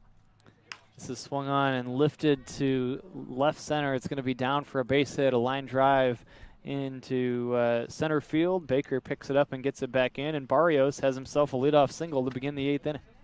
Yeah, and that's a good response from him. He struck out swinging back in the 6th inning, but that time he takes a pitch that tailed away from Burness out of his hand and tailing away from him, and he drove it there. Bob McKinnon had a good read on that ball, just got over his head, but good effort there by the shortstop. Bo Palicki will stand in for the 4th time today. He's walked and singled, 1 for 2. He takes ball 1, 1 ball, no strikes. Burness is looking to build off a good outing last Saturday against the Vikings where he struck out 2 of the 4 batters he faced in just an inning of work. He's been working on his fastball control this season, so we'll see if that's on point today. As this is a wild pitch and advancing to second safely as Palicki as the count goes to, as I should say, Barrios as the count goes to 2-0 on Palicki. And that's huge because then it eliminates your traditional double play, and it also avoids that threat there because those are the big momentum killers if you're an offense trying to come back and spark a rally. 2-0 now if you're Palicki here. Might take a couple pitches here to try to see if you can get a very hittable pitch here from Burness, who seems to be struggling to find the strike zone right now. 2 balls and no strikes. Here's the pitch on the way, low for a ball. Now it's 3-0, and you don't want to let up to put one over because Palicki might be swinging on this 3-0 pitch, but at the same time, with a 3-run lead, the most important job on this 3-0 is to throw a strike. Here's the pitch. He does throw a strike. It's 3-1. And I think we all knew that pitch was coming. I think Palicki knew that pitch was coming too, but he knows that you don't want to swing 3-0 and ground into a first down inning when you're trailing by 3 runs and you have a leadoff man on. It's just not the best offensive prowess there if you decide to swing away. As you see right there, he misses away once again, and Palicki gets on board. And all of a sudden now the Vikings have something cooking here. It's a tight spot after Palicki takes ball 4 and has walked for the 2nd time today. Bo has been on base in 3 of his 4 plate appearances, and now runners are at first and second with nobody out.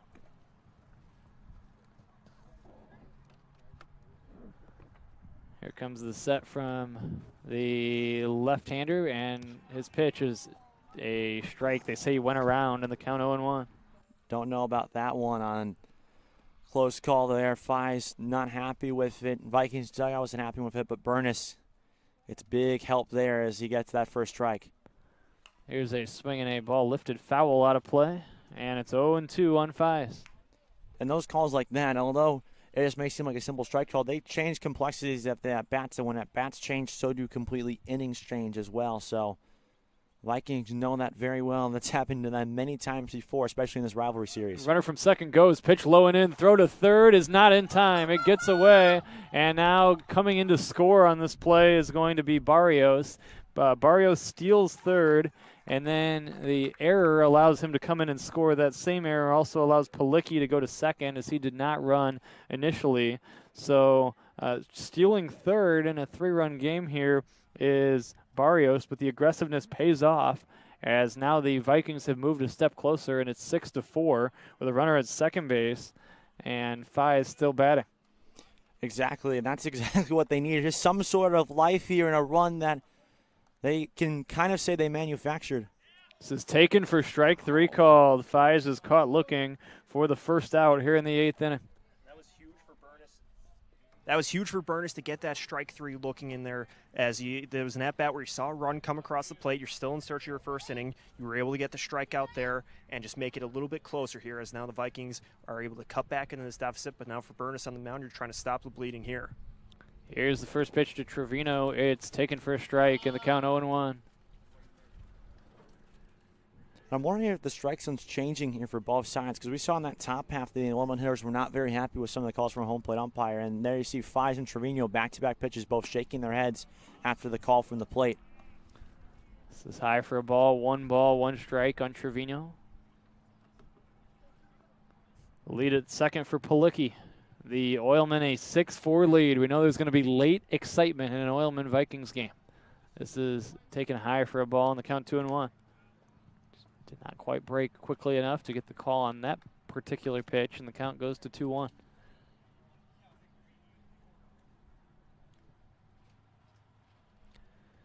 Here's the lefty set and the 2-1. Ground ball up the middle. This is going to be picked up by Fama Cannon. The shortstop throws to first, and it's dropped by the first baseman, Egan. This is an error that... They called him out? What? It looked like out. Egan picked up the ball off the ground before he Trevino had was gotten still to not first there. base. Okay, yeah. I beg your pardon. So this goes as just a 6-3 put out at second base or at first base is Trevino for the second out of the inning. Going to third safely is Palicki. So yeah, what happened was he dropped the ball completely, but still had time to pick it up and step on the base and got the out at first. He just barehanded it. His foot was still planted on the bag, so he just kind of bent over, picked it up with his offhand, and then was able to record the out there. Not the way you draw it up, but it counts as an out nonetheless. No, that's great awareness by Egan, though, to know where that base runner is. But a little too close for comfort there if you're Adam Enright. And I know Egan's not your traditional first baseman, but, man, that dropped your heart for a moment. This is high for a ball, 2 balls and no strikes, so it'll look like a 6-3 put out in the box score, but it was a bit unconventional. Big runner at third here. It is 6-4, but the Vikings would love to at least in this inning move to within a run. And the Oilmen want to keep that 2-run cushion and take it to the 9th inning with Nick Hayden warming in the Oilmen bullpen. Here's the 2-0. This is low and in for a ball, 3-0. It's been a busy day for Egan at first base, and sometimes with baseball, people think maybe if you have someone who isn't a traditional fielder or a power bat, you can hide them at first base, but that's a busy position to put someone at. There's a lot of activity there, and Egan's finding that out today. Here's a strike call and the count 3-1. It also just goes to show that no position is easy in the game of baseball whatsoever. And Egan is proof of that in both ways, but he's made some athletic plays over there. Here's a strike call, and the count goes full at 3-2 on Fenner. At third is Palicki, now 2 outs in the inning. A huge recovery there, as that was a key play in this game to get that out a moment ago. And now a payoff pitch. Swing and a miss, strike 3. Fenner is out on strikes, and the Vikings are done in the 8th. They settle for the 1 run on 1 hit and 1 left. We have played 8. It's the Oilmen 6 and the Vikings 4 on the Northwest Indiana Oilmen Broadcasting Network. Football legend Tom Flores, a.k.a. the Iceman, a.k.a. the first Latino quarterback and head coach ever, a.k.a. why isn't he in the hall yet? Well, Coors Light is going to do something about it. I'll drink to that. I am a success. I am the future. I am. I am. I am. I am. I am. I am. I am. I am. I am Ivy Tech Community College. Are you? You guys are crushing it. See how 8 grams of healthy protein in Land of Frost premium meat gives you energy and keeps you full. Let's get those buns toasted, bread. Cheese, 10 more. Go. I'm getting shredded. Make the smart choice. Land of Frost Premium Meat.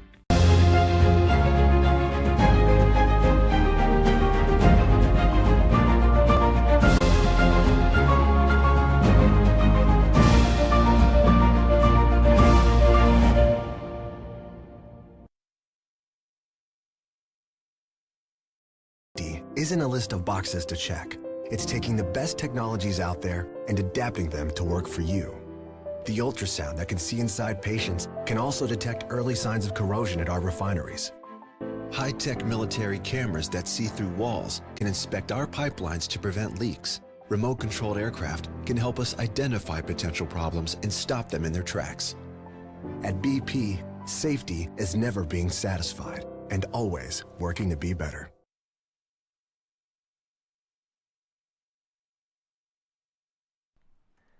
And we're back as we take it to inning number 9, Oilmen 6 and the Vikings 4. It'll be the 4, 5, and 6 hitters, the middle of the Oilmen order, starting with designated hitter Jack Ziebig. to lead off this inning as he will face Nick Knowles, who's back out for another inning of work. Oilmen did score 2 runs in that 8th inning. Here's the first pitch low for a ball, and the count 1-0 on Ziebig. And with the Vikings putting 1 run up in the bottom of the 8th inning, that's where it became so much bigger that the Oilmen got a pair of insurance runs, just made it a little bit bigger of a hill for them to climb up. This is outside for a ball, 2-0, and yeah, those 2 insurance runs are now the difference in the game. So they look all the larger, as Leo mentioned, after the 1 run in the bottom of the 8th. Here's the 2-0. This is taken outside. 3 straight have missed the zone from the righty Knowles, and the count 3-0. And if you're Nick Knowles here, once again, kind of the same strategy as ever. Just try to throw a pitch right down the middle here. If you're in this scenario, you can't afford a leadoff walk. There, he does it right there. Get one back, but you can't afford a leadoff walk. You're trying to limit the damage as much as possible. You were unsuccessful in holding the Oilmen in the top half of the 8th inning, so now you got to try to do it again in this inning. There's a swing and a foul, and the count now 3-2. Sun starting to set. Of course, it goes down a little bit earlier at this time of year than it does in late June. 3-2, the count on Ziebig. The payoff pitch is high for ball 4. He works the leadoff walk. It's a good way to start an inning for Ziebig, one of the more dangerous players in the Oilmen lineup. Bringing up Kyle Zarnacki, who was able to work a walk last time up. Still searching for a first hit of the game as he's had 3 strikeouts, but some competitive at-bats, so you can expect him to be aggressive in the box here. The Panthers, by the way, have beaten the Generals tonight by a 5-3 score. That's the only other game in the Northern League. Again, close games across the league remain a theme here. Here's a pickoff throw to first, not in time. Of course, there'll be lopsided games here and there, but by and large, including the All-Star game the other night where Doug Loden was the MVP after hitting a home run and a double and then hitting the ball that turned into a game-ending error. Here's a pitch to Zarnacki. It's taken low and in for a ball, but it was a fun night to see everybody on Tuesday at the Northern League All-Star game. It's the one time a year where you get everybody from the league, all the managers, broadcasters, all the All-Star players. Here comes the 1-0. This is swung on and popped up. This is on the infield. It's going to be McDevitt to call it and glove it in foul territory for out number 1. But it's the one night a year that you get everybody from the league in one spot. It was just a fun atmosphere, too, just getting to see all the different people there. It's always cool, All-Star games, seeing the different uniforms on the field together. And it resulted in a pretty good game, too, with the extra innings. And, you got more baseball than you bargained for coming into the stadium. Curcio standing in next. He is 0 for 4. 1 out, 1 on. First pitch to him is high for ball 1. Always a highlight, the Northern League All-Star game. 1 ball, no strikes on Curcio. 1 out, 1 on. Here's the 1-0. This is swung on and popped up. This is on the infield. It's going to be Fies, the third baseman, to glove this one. And that is the second out of the 9th inning. 2 back-to-back big outs there on pop-ups for Knowles. And, if they're able to force the Oilmen to a scoreless frame here, you have a little bit of life now with the 2, 3, and 4 hitters due up for you.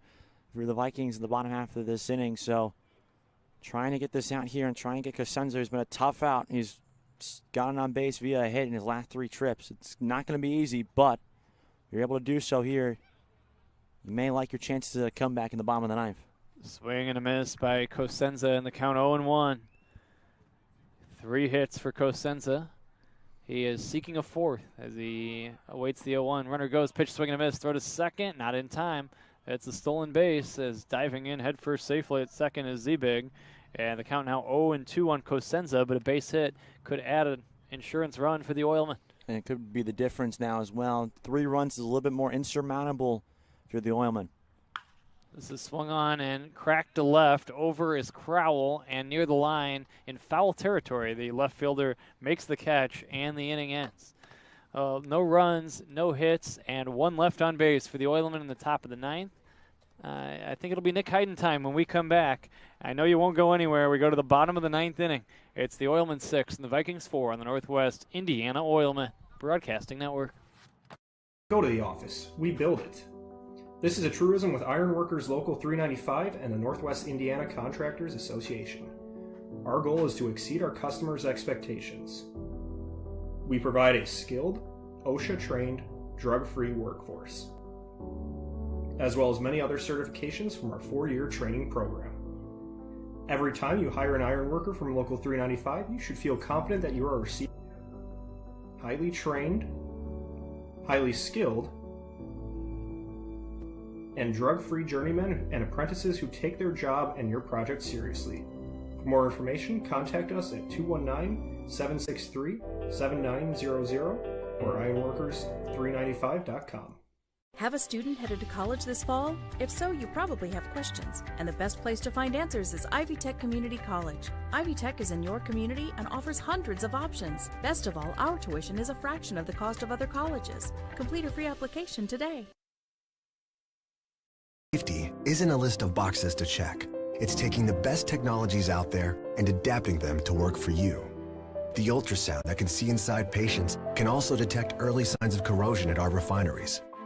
High-tech military cameras that see through walls can inspect our pipelines to prevent leaks. Remote-controlled aircraft can help us identify potential problems and stop them in their tracks. At BP, safety is never being satisfied and always working to be better. Back at Dowling Park in Hammond, where there's a new pitcher on the mound. You can close the book on Burness. He goes 1 inning, 1 hit, 1 run. It was earned, 1 walk, and 2 strikeouts. As the 5th Oilman pitcher of the day is Nick Hayden. And Hayden will try to nail this thing down. And as we reach a bottom of the 9th between the Oilmen and Vikings, Leo, we know 9th innings between these two teams in recent matchups have provided dramatic. Especially the past few games with the back-to-back one-run games, and this is where it helps to have Nick Hayden on the mound, someone who's pitched a high volume of innings this season and someone who has had really good back-to-back performances against the American Giants on July 7th and then the Vikings on July 8th. 4 strikeouts in his last 2 outings, both of those going an inning of work. Let's run it down. The Vikings are trying to avoid seeing their record slip to 20-13. The Oilmen are trying to up their mark to 19-15 on the season. The pitchers of record, it's a game of the bullpens. Chris Seropian is in position for the win for the Oilmen, and on the hook for the defeat is Max Everart. Nick Hayden is trying to nail down the save as he's kind of emerged as a guy who the Oilmen look to late in games to slam the door, and he will oppose the 2, 3, and 4 hitters for the Vikings as Blaze Cano stands in to begin the 9th inning. Here's a swing and a foul, and ahead is Hayden. No balls and 1 strike.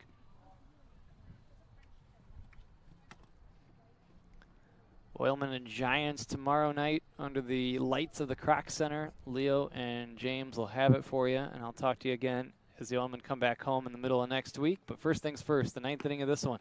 Cano takes strike 2 called. It's 0-2.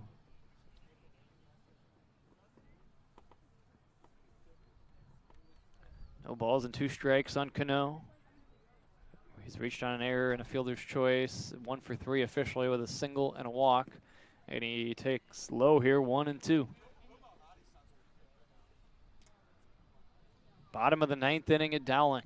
That leadoff man always key, especially in a multi-run game. And Hayden's ahead of him, 1-2. Here's the 1-2 pitch. Taken for ball 2. It evens out at 2-2. That's a great take there from Cano. Hayden has really been able to use that breaking ball effectively against the Vikings in the past. Cano read it perfectly, laid off it, and now he's a fighter to see another day. Here comes the 2-2. Swinging a bouncer foul off the body of Cano, and it remains 2 balls and 2 strikes.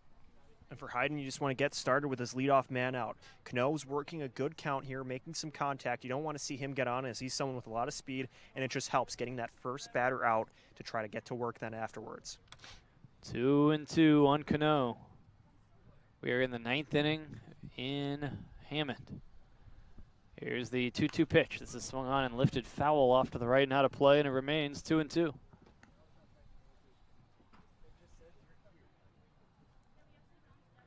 Two balls and 2 strikes on Cano in inning number 9. The Oilmen trying to gain a game on the Southland Vikings and move to within a game and a half of the Vikes. Here's the 2-2. This is taken low for a ball. We go full on Cano at 3-2. And the Vikings with a few days off coming up, so the Oilmen, if they take advantage of the chance to play the Giants, they have a chance to bite further into that deficit. The 3-2 is taken for strike 3 called. Cano is out on strikes for the first out of the 9th inning. Good job by Hayden to stick with it in that at-bat after Cano worked him for a lot of pitches, fouling some away, some good takes. he was able to get him down looking for that ever-important first out of this 9th inning. It'll be Jason Kroll, the stand-in next. 6 runs, 9 hits, 4 errors for the Oilmen. 4 runs, 8 hits, 1 error for the Vikings. Here's a strike called as he gets ahead of Kroll, 0-1. Kroll is 0 for 4. He did drive in a run with a ground ball in the 5th. This is 18th RBI of the year. Here he takes low for a ball, 1-1. Sarnacki not able to receive it cleanly, and sometimes that makes it harder to get the call. Here's the 1-1 to Kroll. Swinging a high chop foul left side, and it's 1-2.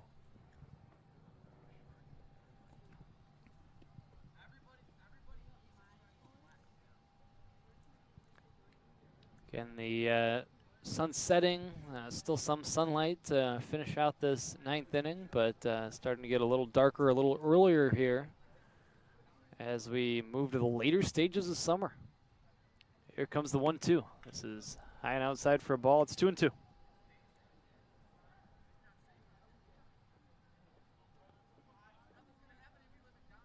Two balls and 2 strikes on Kroll.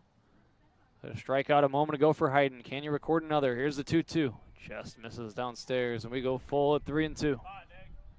We're seeing here in this 9th inning thus far, the Vikings are swinging at pitches that are balls and taking pitches that look like strikes for most of the way. It's very uncharacteristic of them, but see if Hayden's able to take advantage of that too. Try to see if the Vikings will try to get a base runner here. Payoff pitch is low for ball 4 as a few close pitches, and Hayden can't get the call, and then he delivers ball 4.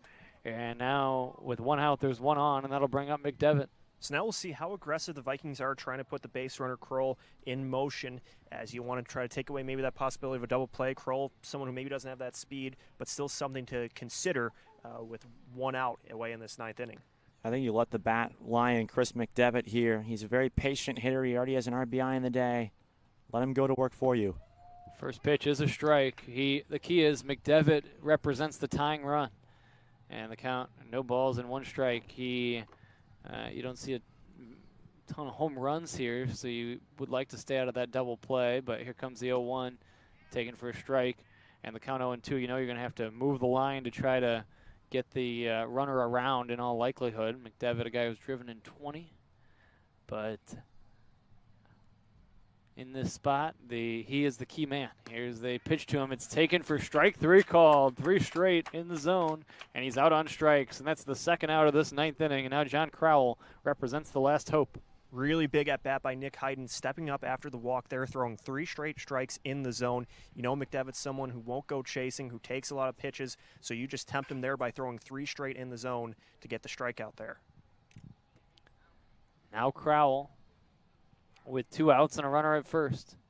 This swung on and lifted in the air, right field, pretty well hit. This is going to be caught by Curcio, shy of the fence and right, as he hauls it in, and that's the way this one comes to a close. The Oilmen have beaten the Southland Vikings by a 6-4 score. Nick Hayden nails down the save as the Oilmen rally in the 7th and 8th innings, scoring 3 in the 7th to take the lead. 2 more key runs in the 8th that proved to be the difference, and they beat the Southland Vikings here today by a score of 6-4. Thanks to everybody involved with our broadcast. Job well done by James Dorr producing the broadcast for us today.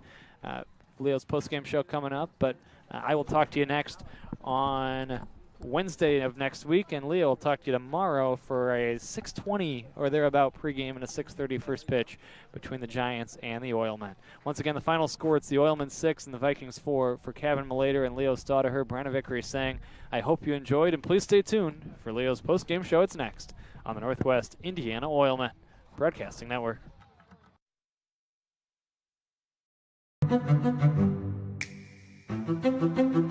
I've never seen ads on top of the roof where it's helping the community.